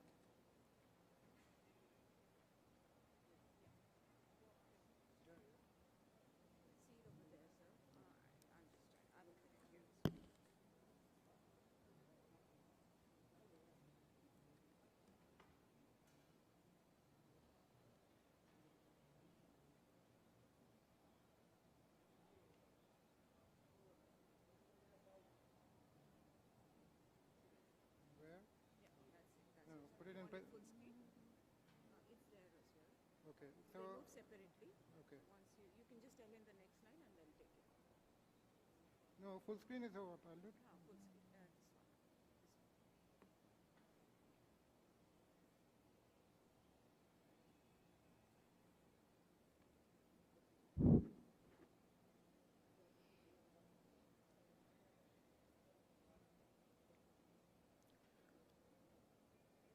Honorable Minister of Industry and Commerce, Government of...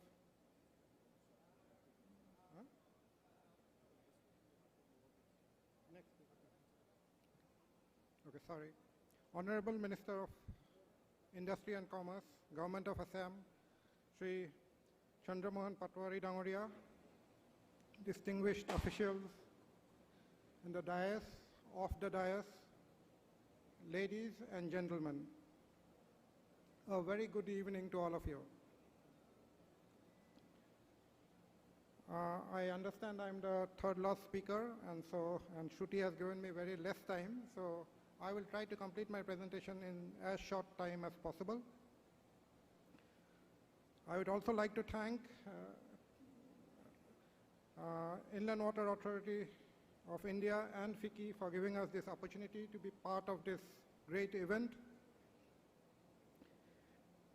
It is indeed a great privilege for our company, Brahmaputra Cracker and Polymer Limited, to be a part of this great event.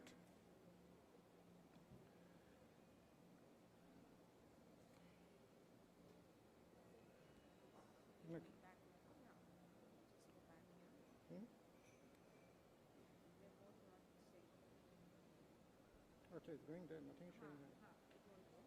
It moves there. Right.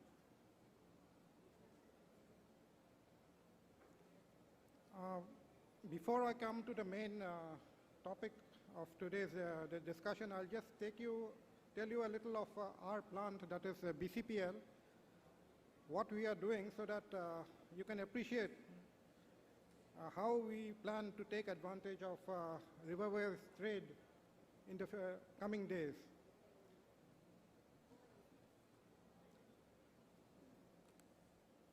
So BCPL, if you can see,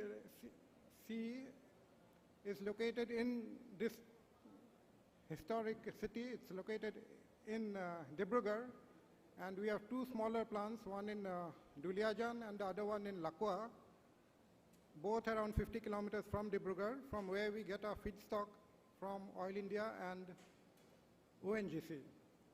And we have one more feedstock, naphtha, which we get from NRL and other refineries in India.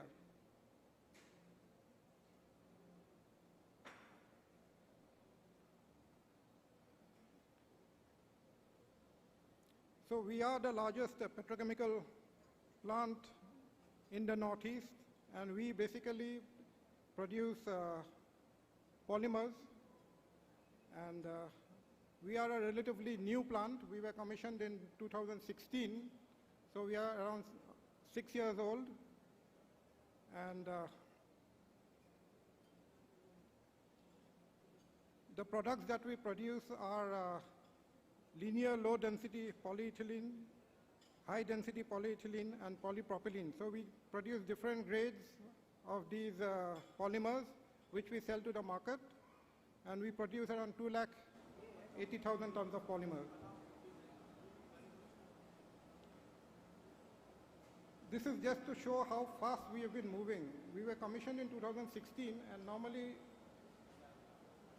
it takes some time to reach full capacity, but with the team that we have in BCPL, right from our second year, we had stabilized our operation. We achieved around 80% in the second year, and thereafter, from the third year onwards, we've been operating continuously at more than 100% capacity.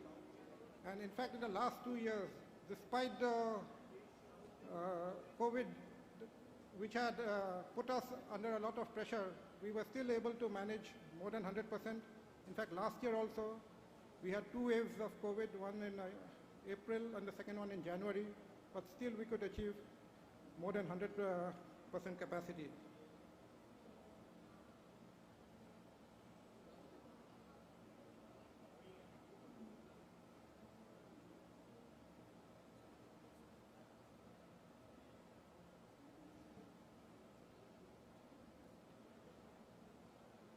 So I'll just skip and go to the next slide.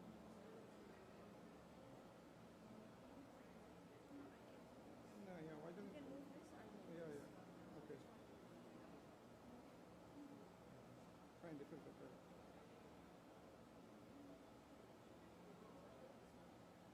Yeah.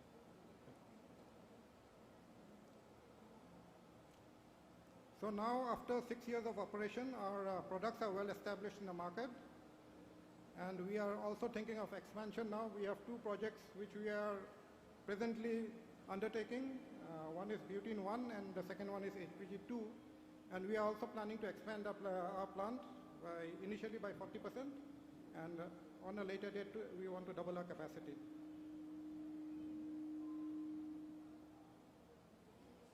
Now, coming to the main topic.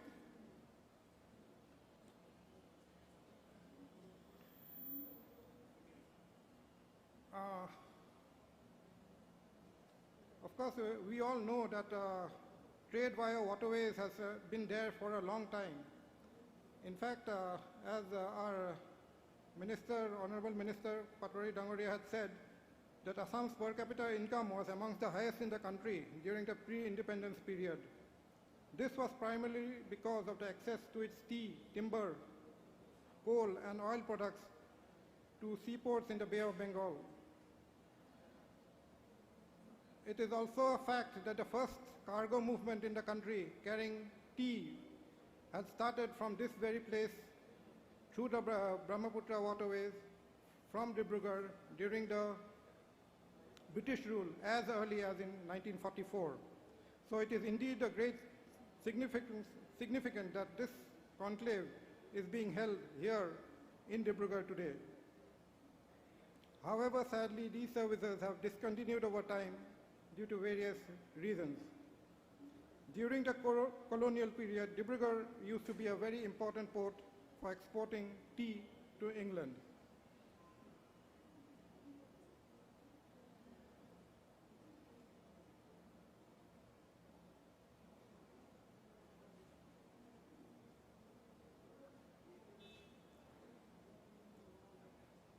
IWAI, as part of the National Masterplan, has envisages to build a new business ecosystem for the development of Northeast, which will energize the economic activities and augment employment generation. IWAI has plans to provide full support for the seamless cargo transportation to make National Waterway 2 navigable throughout the year. Waterway transportation, as we all know, is the cleanest and cheapest mode of transportation, and so logistic costs will be drastically reduced. BCPL is one of the parties who will be immediately benefited from this initiative.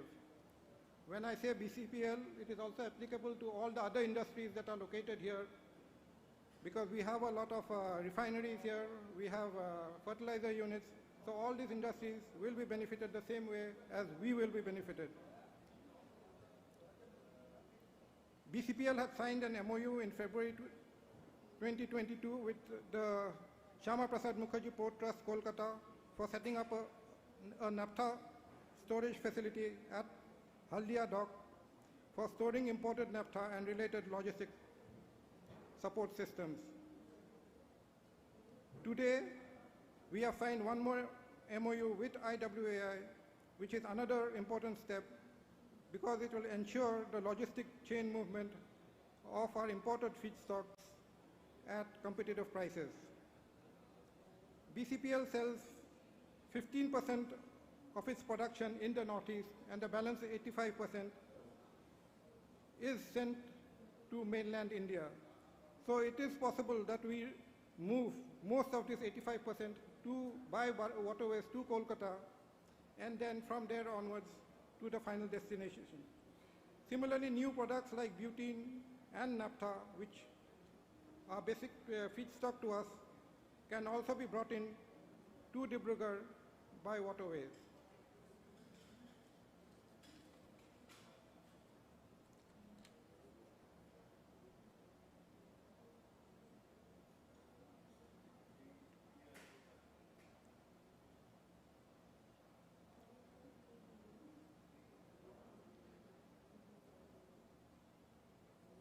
For the upcoming projects, BCPL eyes to implement multimodal transportation through road and waterways to secure delivery of its equipment within time.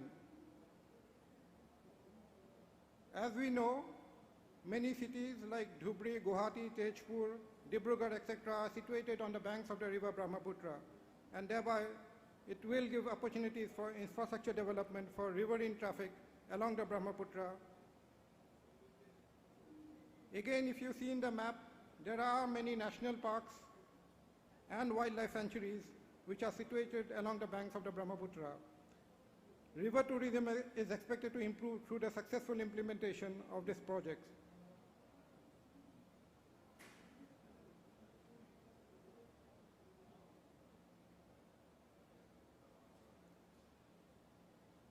So, in a nutshell, I should say that the industry situated in the Northeast, will make the most of waterways trade, for which the ports have to be developed. At least for Dibrugarh, the Bogeybill jetty has to be developed from where we can unload and load our products. And to conclude, initiatives to promote waterways in the Northeast will not only significantly promote regional trade, but also trade with neighboring countries, besides improving river tourism and creating employment avenues.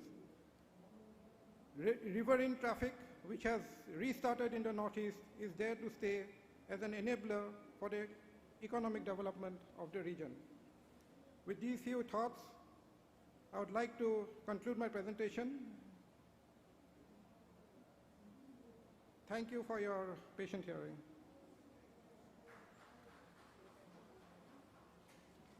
If there are any questions, I can take them after the presentation. Thank you.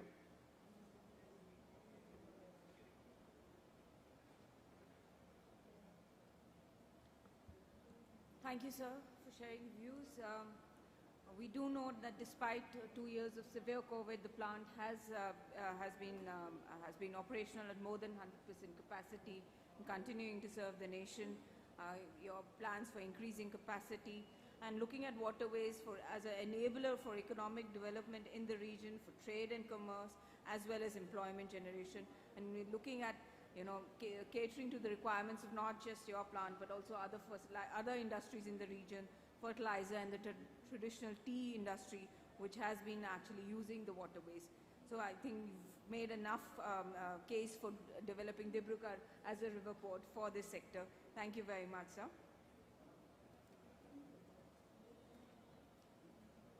Next, I would like to call upon Mr. S.V.K. Reddy, Chief Engineer, Inland Waterways Authority of India, to give us a view on the initiatives to promote inland waterway infrastructure in the Northeast and significance of Feni River. Sir, we'll call upon you for your presentations.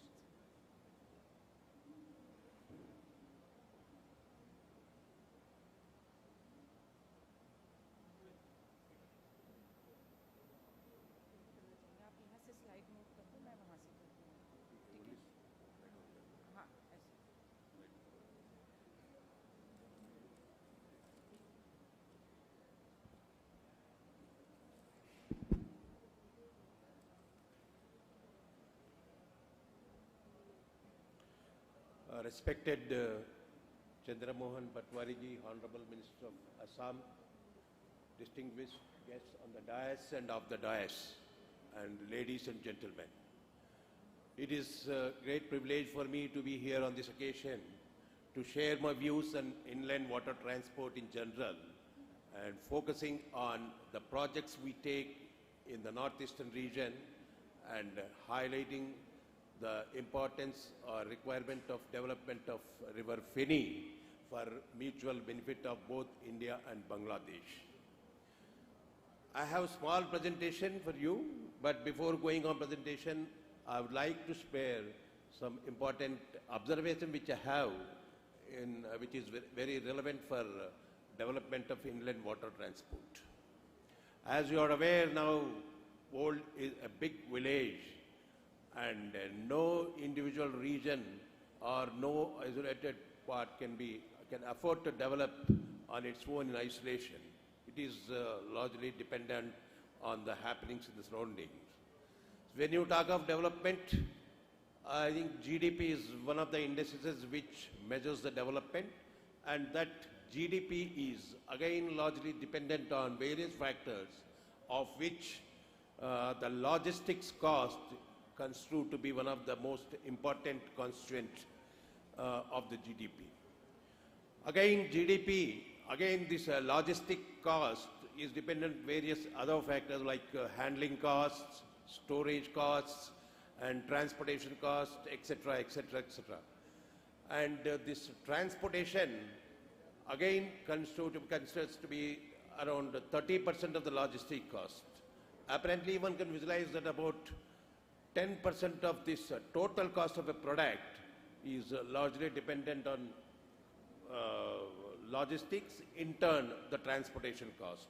It means a product, if it is moved through some mode of transport, cost 1 rupee. When it is moved through waterways, it is likely to cost only 90 paise. There is a saving of 10 paise. So it is therefore very important to choose the mode of transport to be competitive in your selling in your products.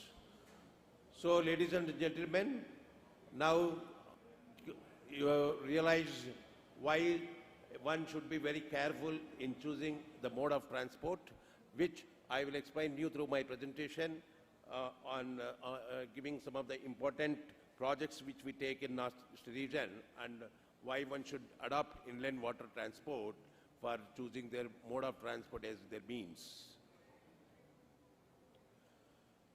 So this first, I think since for the last 2 days, many of the speakers in the other sessions as well as today's in the previous session, many speakers have spoken about inland water transport. I will not just bore you out with again speaking much on that, but this is just for information. Say that we have declared total 111 national waterways. Out of that, we proposed 19 are already operational in various parts of the country, and total at about 2% of cargo what is being moved in the country is expected to move, is being moved through waterways, and it is proposed to increase it to 5% future, and at about 105 million tons of cargo per annum is being moved through waterways. And there has been phenomenal growth in this waterway movement in the last 1 or 2 years. See, like if it is in 2012 to 13 to 2020, 21, 22, there is a growth of about 18%. This is just for information how we are growing together. Coming to why one should use or why one should adopt inland water transport, you can see from right side from the presentation that about some product, if it is costs 1 rupee in the waterways, when it is moved through railways, it is likely to cost about 20% more, say 1.2x. And when it is through road, it is likely to cost about 90% more, say going to 1.9x rupees. That means some product which is taken, if it is moved, 1 ton of cargo is moved by 1 kilometer on the road, it is likely to cost about 90% more than what it costs when it is moved through waterways. This is exactly what I am hinting about why one should adopt inland water transport to bring down their costs and to bring down the total, be competitive in the market in selling their goods. This is the major advantage what we have through by moving the goods through inland water transport. Besides that, there is another element of there is a decongestion of roads. If generally we move goods in the waterways by means of vessels of 2,000 ton capacity, that equals at about 125 trucks of 16 tons capacity. So by moving one vessel in the water, you are nearly decongesting a road by 125 trucks. This is phenomenal, and this is the present day requirement to avoid pollution. When you have decongestion is a very critical factor nowadays being considered. So this is another important reason why one should adopt inland water transport to decongest the roads. Besides that, there are so many other advantages like what I listed, like it is less polluted, and it emits less, and it pollutes also, it also has less noise pollution, besides averting accident which otherwise is not feasible in case of roads. Now, so what is the advantage in moving, but what exactly we are doing? If you see pre-independence era, there have been movement of goods through waterways prominently, particularly in northeastern region. But over a period of time, the roads and railways have developed. As a result, there has been a modal shift to these things, but it has increased so much that now it has become, roads have become overburdened, again forcing or making policy makers to think that, okay, they should come back to inland water transport. It is that inland water transport slowly regaining its old glory back. So now what exactly we are doing? We have learned about the advantages we have got of the inland transport, but what we are doing? We are now, see, we have a lot of waterways in the northern part of India or eastern part of India, and there are some national waterways in the northeastern side, you know. So there are about 3 national waterways in eastern part and 2 national waterways in the northeastern region. We are integrating these 2 through 10 inland Indo-Bangladesh protocol routes to have seamless connectivity for the northeastern region and also have connectivity to the ports at Haldia and Calcutta. So this is what we have aimed at. We have declared 10 routes for navigation, and that covers total length of 2,704 kilometers. And we have declared 13 ports of call in this protocol routes, besides 8 bunkering stations to provide bunkering facilities of vessels plying in this waterway. As you can see, there are the list of ports of call is there.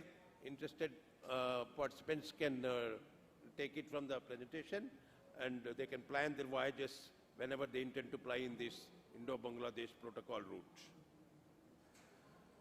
Now coming to the projects in the northeastern state, as you said, that we are taking up so many projects in the national waterways, but besides that, government is also funding the projects in other states where they do not have national waterways, or even if they have national waterways and they need additional projects beyond the projects which Inland Waterways Authority is being taking on the national waterways, we fund through centrally sponsored schemes. So there are at about 16 projects in 5 states of northeastern state which are already being taken up and costing at about 760 crore rupees.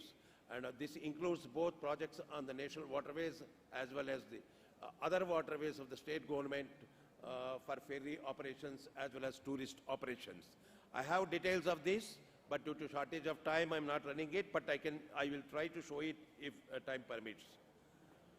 Okay, anyway, I will give just hint of this. In Assam, we got about 37.11 crores worth of projects which are beyond the national waterway projects, and that is about 5 projects constitute this one, and the national waterways itself, we are taking about 530 crores worth of projects. In case of Manipur, we have got 132 crores worth of projects, which completes 4 projects in different isolated places, which includes the developmental activities in the Loktak Lake also. Coming to Tripura, we have got And about 45 crores of rupees, 3 projects, we are there. It is already in different stages of execution, and it includes some surveys in some of the rivers also. Under centrally sponsored scheme, government also funds if surveys are required, hydrographic surveys or other surveys in the waterways are required to be taken under centrally sponsored schemes. So this is the case in case of Arunachal Pradesh. We got 2 projects, and we have got also a national waterway there in Arunachal Pradesh, that is Lohit River system for a length of about 100 kilometers, and that is called National Waterway 62.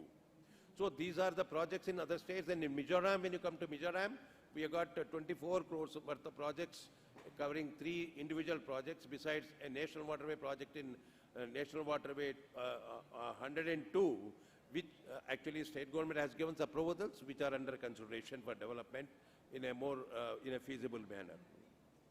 So these are the projects in the North State, but there are some challenges also which Northeastern region is facing in terms of connectivity. You know, particularly Tripura, Manipur and Mizoram. These are landlocked states which do not have direct access to the sea, and if they want to have connectivity to the ports, they have to go all the way about 1,700 kilometers to Haldia, either Haldia or Collector. So this has become major challenge for 3 states, Tripura and Manipur and Mizoram. So this challenge needs to be addressed for really having a competitive connectivity to Northeastern region, and also have a second gateway for their EXIM cargo.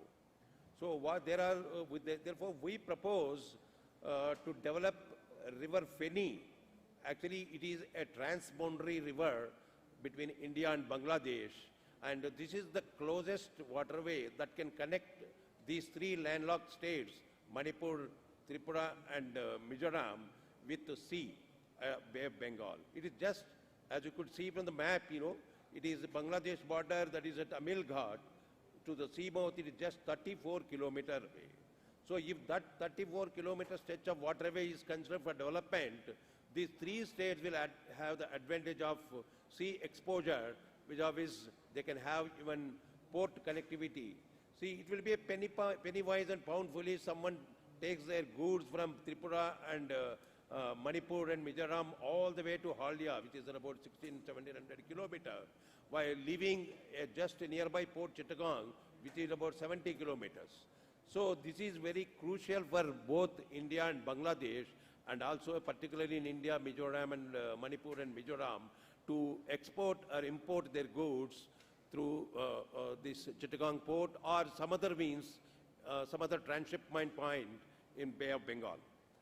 So this Inland Waterways Authority of India is taking up with the concerned authorities to consider this particular route as an Indo-Bangladesh protocol route. This has been already taken up with the government of Bangladesh in various meetings, and it is at different stages of consideration by them, and okay, that we will. So connectivity to Chittagong port, as I told now, for Tripura state and these 3 landlocked states, Haldia port, if you go by road via Siliguri Kadirar, it is at about 1,650 kilometers.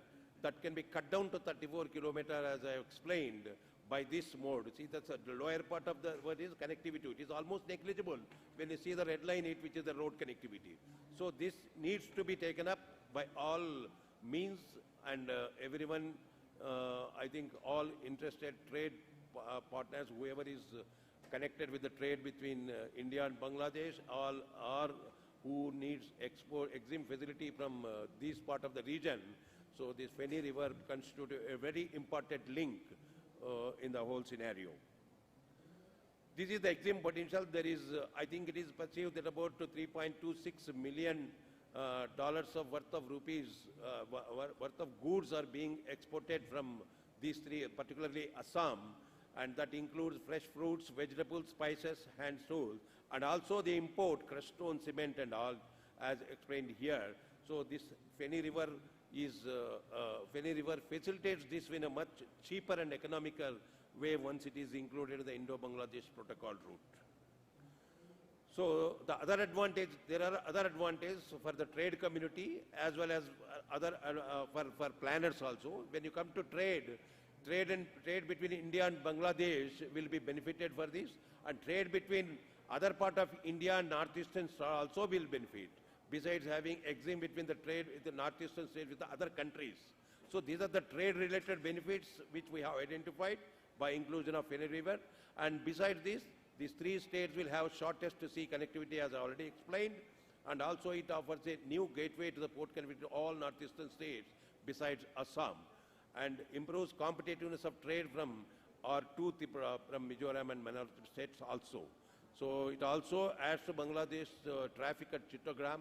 So it is for mutual benefit. One had to seriously think of including this one. So considering all these aspects, what I said, there is a way forward which we think. We thought we will have to first make a detailed study of this Feni River, which is being already taken up with Bangladesh government. It is under consideration, and probably it will have to be pushed through by various forums, to get it materialized at a faster rate. Then identify the interventions for development of this Feni River. So there is, since it is only 34 kilometers, it will be a good potential point. Even if hard interventions are there, that is to be, even some modifications to be there for existing structures, say, that needs to be done. That is one point which we thought we'll identify and bring to the concerned authorities. And also then the proposal will be mooted to declare or to put it as Indo-Bangladesh protocol route through various means like standing committees with between India and Bangladesh, and take up with, and ultimately see that, okay, this particular aspect which is very crucial for Northeast region will materialize. So these are the points which I want to put, and if any audience have any questions, I will be answering in the last of the session. Thank you.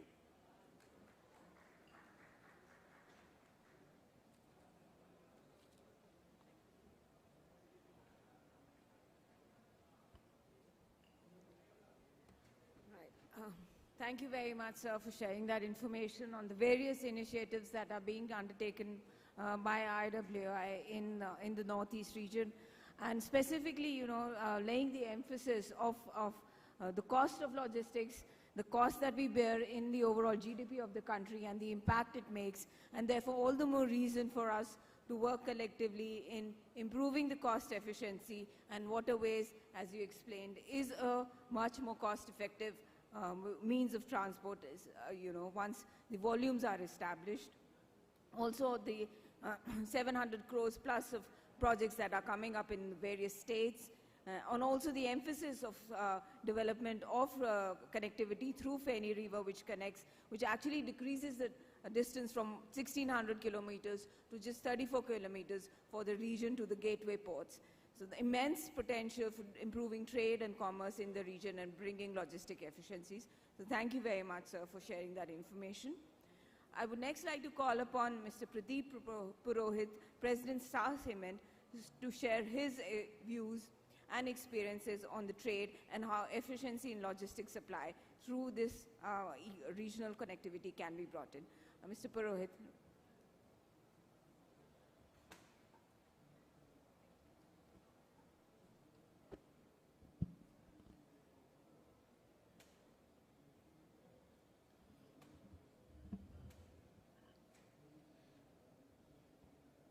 Honorable Minister of Transport, Parliamentary Affairs, Skill Development, Industries and Commerce, Government of Assam, Sri Chandra Mohan Patwari ji, His Excellency Sri Jigme Thenle Namgyal, Consul General, Royal Bhutanese Consulate General, Guwahati, Sri Syed Manohar Hussain, former Director and Secretary, Bangladesh Inland Waterways Authority of Bangladesh Inland Waterways Authority, Sri S.V.K. Reddy, Chief Engineer, Inland Waterways Authority of India, Sri Fakhrul Islam, Independent Director, Premier Cement Mills Limited, Sri Konga Tengzin, Director, Gaykil Industries, Sri Reep Hazarika, Managing Director, Brahmaputra Cracker and Polymer Limited. Ladies and gentlemen available here, a good evening to you. I will not be making any presentations. I would only like to thank first of all IWAI for organizing this event, and more so for organizing it in Dibrugarh, in the tea city of Dibrugarh. Since morning we have been hearing and gathering knowledge about what all activities have been done on IWAI or the inland waterways ecosystem of the country, and more specifically for northeastern part of the country. And it is really heartening, it is really encouraging to the industry that such big efforts are being taken and they are fructifying in their own way, one by one, and we soon will be getting benefited by regular movement on these routes. We in particular at Star Cement and in general in cement industry have done our little bit in this process of development of inland waterways in this part of the country. We have done a lot of movement and trial movements in which we have moved fly ash from, first time it happened that we moved fly ash from in Kahalgaon in Bhagalpur to Pandu in Guwahati, and that too through protocol route from Bangladesh. We moved coal from Haldia to Guwahati. We moved cement within Northeast from Guwahati to Dibrugarh and from Guwahati to Dhubri. We moved clinker from on the Barak route from Badarpur to Bangladesh, and we moved other products from Badarpur to Calcutta. So these few trials and repeated trials and efforts really have made some impact in making things happen in the inland waterways ecosystem of the country, and more specifically Northeast. I would like to make a few actionable points here, and my first actionable point that I would like to put across is that we really need a paradigm shift as far as our taking waterways as a development activity is concerned. While we talk three modes of transportation, we talk of waterways, we talk of railways and roadways.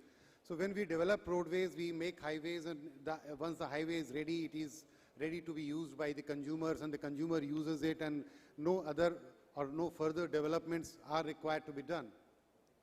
When we do develop railways, we do need to make sure that there are railway stations where the railways can be, or the goods can be handled, and the private railway or public railway sidings are made, and such handling activities are designed. In case of waterways, we have to think in the similar way as we develop railways. We have to make sure that not only making the highway ready or keeping the draft available or making the river ready or making only a few terminal jetties will not be good enough.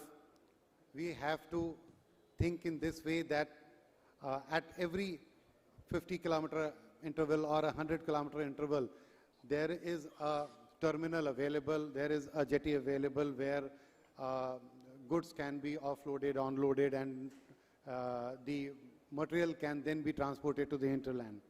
So that is one thing which is needed at this point of time.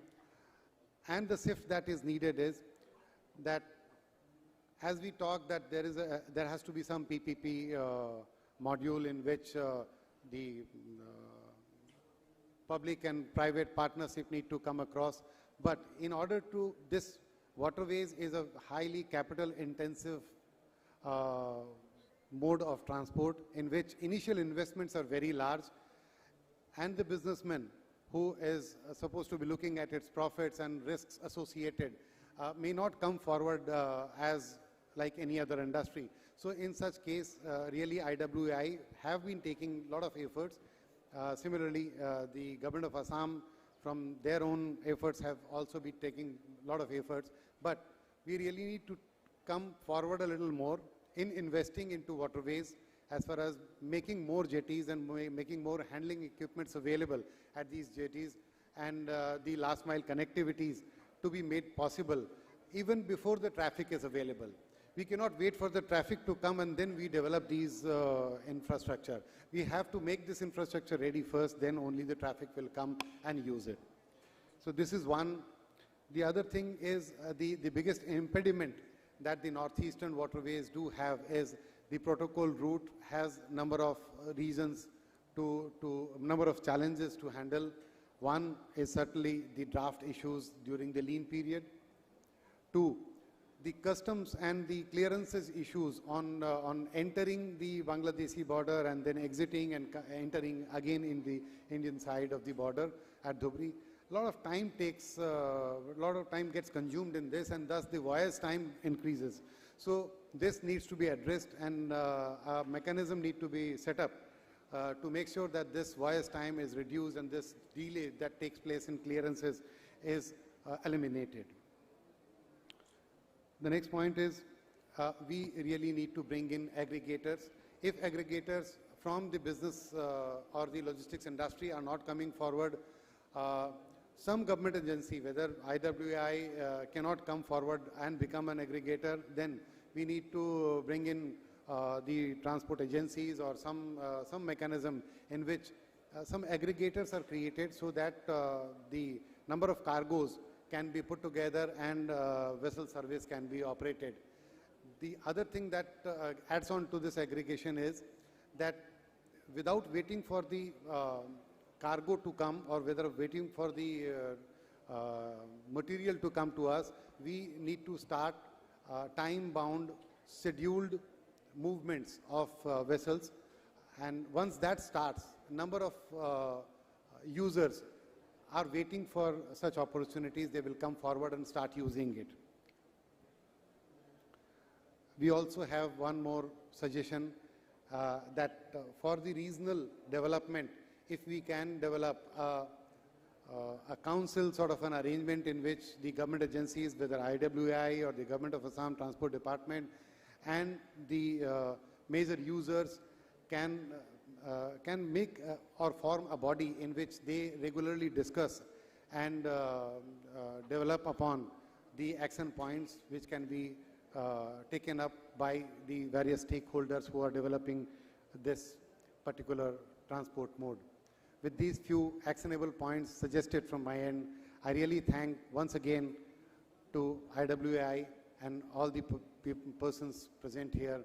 Thank you very much.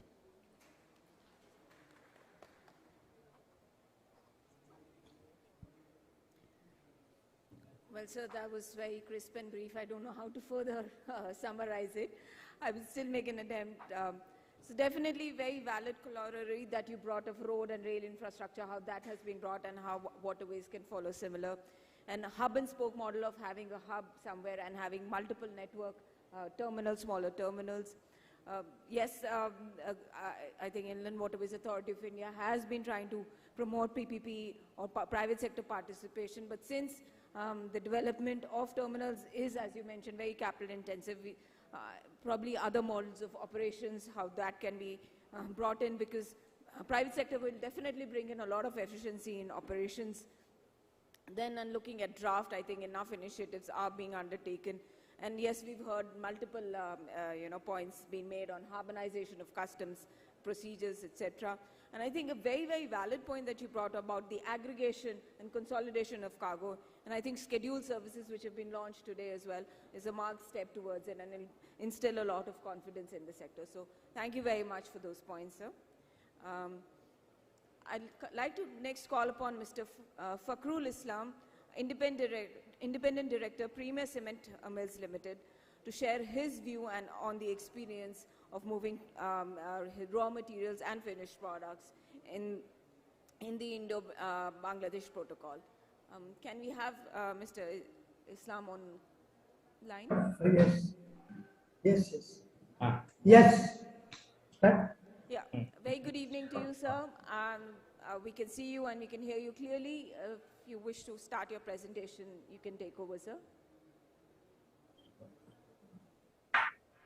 Honorable Chair of this session, Honorable Minister of Transport, Parliamentary Affairs, Skill Development and Entrepreneurship, Industry and Commerce, Government of Assam, respected speakers, participants, distinguished guests, ladies and gentlemen, Assalamu alaikum, namaskar and good evening to all of you. I would like to give special thanks to the Ministry of Ports, Shipping and Waterways. Sound is not clear. Is it not clear? Sound is not clear? Slightly muffled voice is coming, sir. Do you hear me? From our end, we are okay. Our voice mute, unmute. Our voice. Can you hear? Can you hear? Yes, we can. Okay. Okay. I would like to give special thanks to the Ministry of Ports, Shipping and Waterways, Government of India, Inland Waterways Authority of India, and other co-organizers for arranging the Waterways Conclave 2022. We would like to express our gratitude to the organizers for inviting us to participate in the conclave. As we know, waterways transport is the backbone of international trade and the global economy. It is also main and very vital transportation way for the river surrounding countries like Bangladesh. Inland waterways have become a very significant way for not only maintaining transport connection between the various remote parts of the country, but also as a means for shipping import and export cargoes.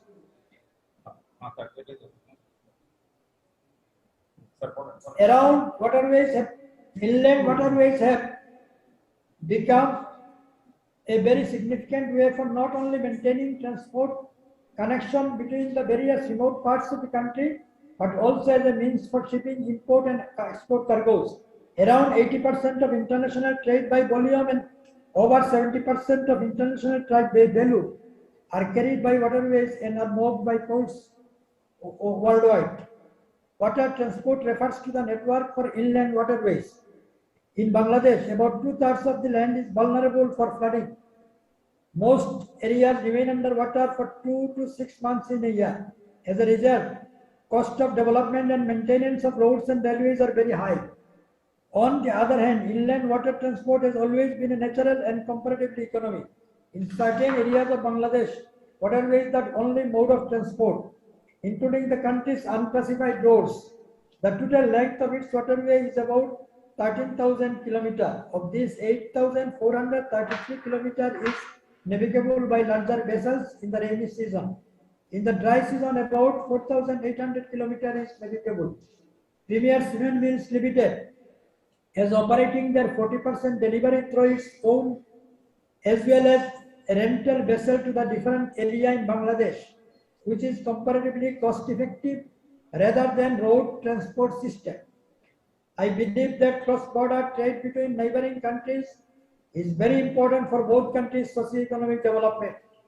This trade can also be a media of exchanging both the countries' culture. Shipping goods by river and sea can save time and money rather than road and railway transportation.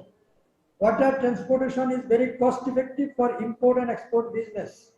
As a result, both countries' traders and end users comparatively get the low-cost products. It motivates to the economic development of neighboring countries like India, Bangladesh, Nepal, Bhutan, and other neighboring countries. There are 10 number of IBP roads, that is India-Bangladesh Protocol Road, are currently active. Out of 10 roads, 5 roads are connected with Northeast India, that is Tripura and Assam. Ladies and gentlemen, very recently, India-Bangladesh governments jointly signed and introduced new protocol road, Daudkandi, Bangladesh to Sunamura, Tripura, India, through the river Gumati, which is called Protocol Road number 9 and 10. We, Premier Cement Mills Limited, feel proud to be a partner to make successful trial run with our own vessel loaded Premier brand cement from Daudkandi, Bangladesh to Sunamura, Tripura, India in September 5, 2020. After this successful trial run, we had another opportunity to move our own vessel named MB Premier 6 loaded Premier brand cement through the existing protocol road Ashuganj, Bangladesh to Karimganj, Assam, India at 9th November 2020. This shipment is the first consignment after 73 years of establishment the Jakiganj port of Bangladesh to India through this IBP route. Ashuganj, Bangladesh to Bodalpur, Assam, India is another vital road for cross-border trade. At present, India exporting fly ash, limestone, fruits, silicon, coal and agricultural products through particular land and river ports of West Bengal, Assam and Tripura to Bangladesh. On the other hand, Bangladesh is exporting cement, plastic items, FMCG products, sanitary equipments, LPG, etc. to India same way, but very few shipment is happening through the waterway. In addition, Bhutan is also exporting some goods like limestone to Bangladesh through the waterways. On the other hand, Bangladesh is also exporting some products like plastic items, food and beverage to Bhutan and Nepal. I think India has become a $1 billion export market for Bangladesh and vice versa. It is a good sign, which indicates that regional market is becoming more potential. Ladies and gentlemen, this potential cross-border trade will not be successful without a proper logistics and supply chain ecosystem. The proper supply chain ecosystem is a network which can provide the goods from the manufacturers to the end users. Lack of logistics and supply chain ecosystem, both countries' entrepreneurs do not feel interest for cross-border trade through waterways. As a result, export-import opportunities among the neighboring countries are going to be lost. Initiatives should be taken from both the countries' government for unlocking the barriers for smooth cross-border trade through waterways. Here I am sharing some barriers which impact to export the regional trade through waterways. Number one, navigability problem. Another, lack of logistic support. Another, undeveloped infrastructures at the ports. Another, poor loading and unloading system. Take more time for getting inward and outward permission. Lengthy custom formalities both India and Bangladesh side. Insufficient and costly logistic support other side of the border. Non-tariff barriers. In this stage, I would like to recommend some suggestions which may help to export the regional trade through waterways. Number one, both the countries' government should take initiatives to remove the navigability problem by addressing the rivers all the year round. Vessel owners and shipbuilders should consider to build special shallow draft vessel for smooth navigation all the year round and all the waterways. In that case, authorities should give the mandatory instructions to the shipbuilders to build such kind of vessel. Number three, modern infrastructure consisting updated facilities, port and jetty should be built. Number four, latest loading and unloading system like e-crane, conveyor belt, etc. should be set up at the jetty. Number five, make easy to get inward and outward permission shortly. Number six, SL-free customs formalities should be maintained. Number seven, ensure low-costly logistic support over the border side to move the goods from port to the distribution point and consumers. Number eight, Indian government should remove the remaining monetary barriers for some particular goods. Finally, I, on behalf of my colleagues, one of my colleagues is here, Mr. Dr. Salahuddin. Finally, we would like to say that both the countries will grip and utilize all the trade opportunities for the inland waterways in both the countries' governments, public and private sector. Civil societies will take governments, public and private sectors, civil societies will take positive initiatives. On behalf of the Premier Cement and all of my colleagues, thanks again the organizers for organizing this conclave and all the participants of this conclave. Thank you very much.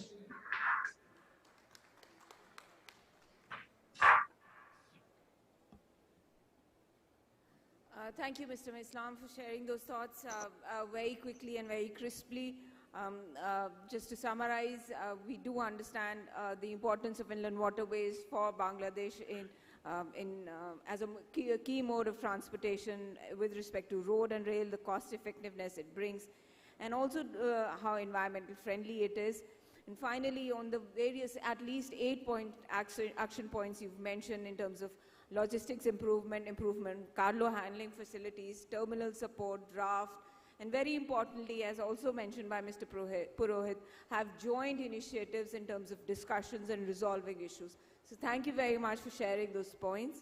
I would like to call upon Mr. Kunga Densen, Director, Gaikal Industries, as the last speaker of this session. So you have a monumental role of summarizing most of the activities and anchoring this session at the very end. Over to you, sir. Thank you very much, sir.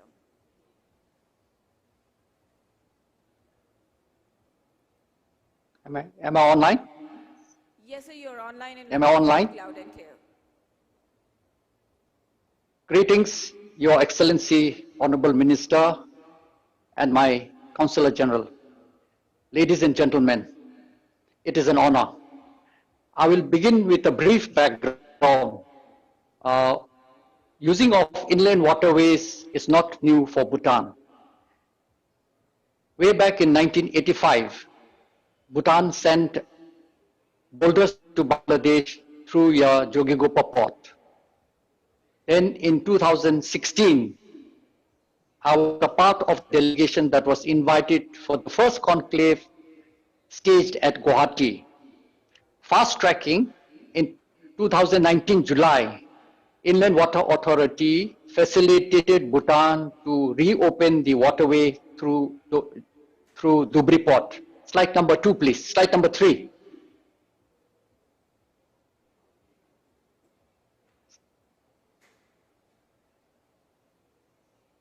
We use this multi-mode system from Bhutan to Dibrugarh by road, and then from Dibrugarh to the port of discharge by using inland waterways.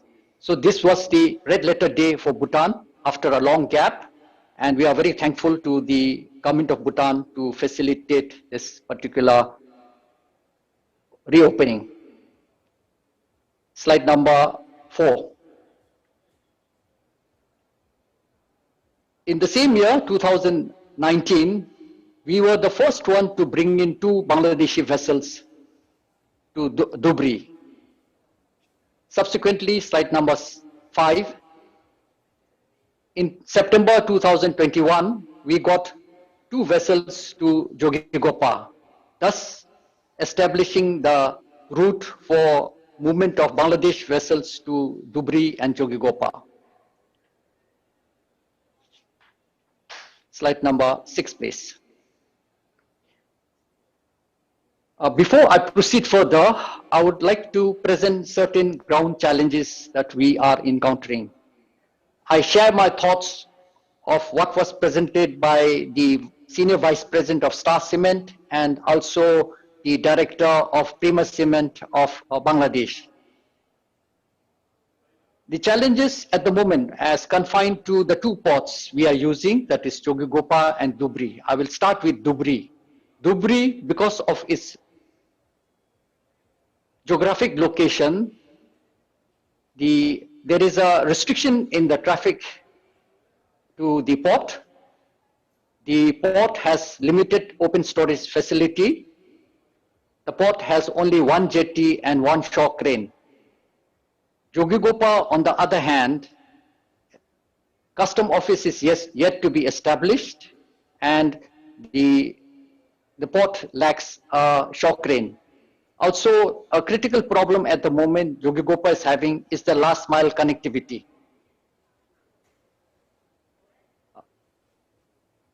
Vessels coming from Bangladesh enter Indian territory through the port of Hatsingmari. The BSF carry out their checks there. We would like to suggest that the administrative matters such as health inspection and immigration from Dibrugarh be shifted to Hatsingmari, wherein we achieve 2 objectives. One is decongestion of Dibrugarh port, and the vessels bound for Jogigopa can go directly from Hatsingmari to Jogigopa. Coming to the main point that I'm tasked to address this conclave. Slide number 9, please. It was during the conclave of 2016, the information was shared about inward integration of the waterways flowing from Bhutan. he had highlighted 3 rivers that would be connected to the mighty Brahmaputra. We would like to recommend this for slide number 9, please.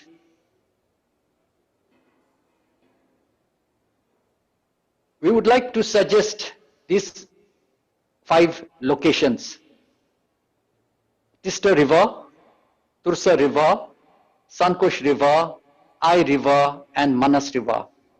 All these locations are along the National Highway 27, and establishment of terminal point along these places would integrate the remote areas to the waterways.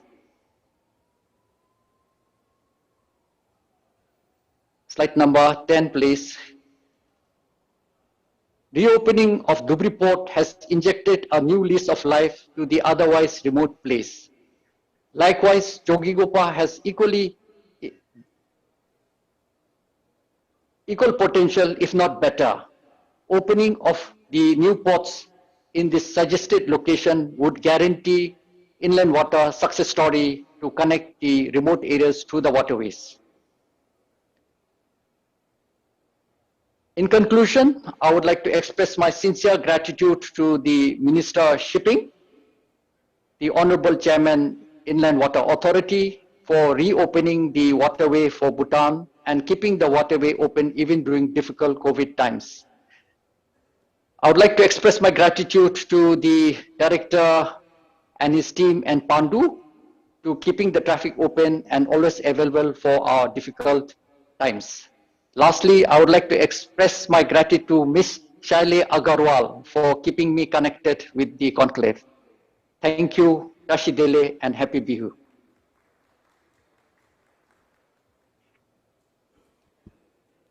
Thank you, sir. Thank you very much for those inputs and, sharing your experience, the legacy that you've been carrying of transporting goods from Bhutan, the importance of Dhubri and Jogigopa in the logistics supply chain, and very valuable suggestions on 5 additional connectivity terminals that you've proposed on NH27. Thank you very much. We take note of those, and we'll do include that in the action way forward. So with that, we come to the conclusion of this, breakout session. Very interesting, diverse, very interesting session, diverse topics. We're really grateful to the Honorable Minister for his presence and sharing his views on the various development initiatives in Assam, not just the waterways, but the overall... Applause, ladies and gentlemen.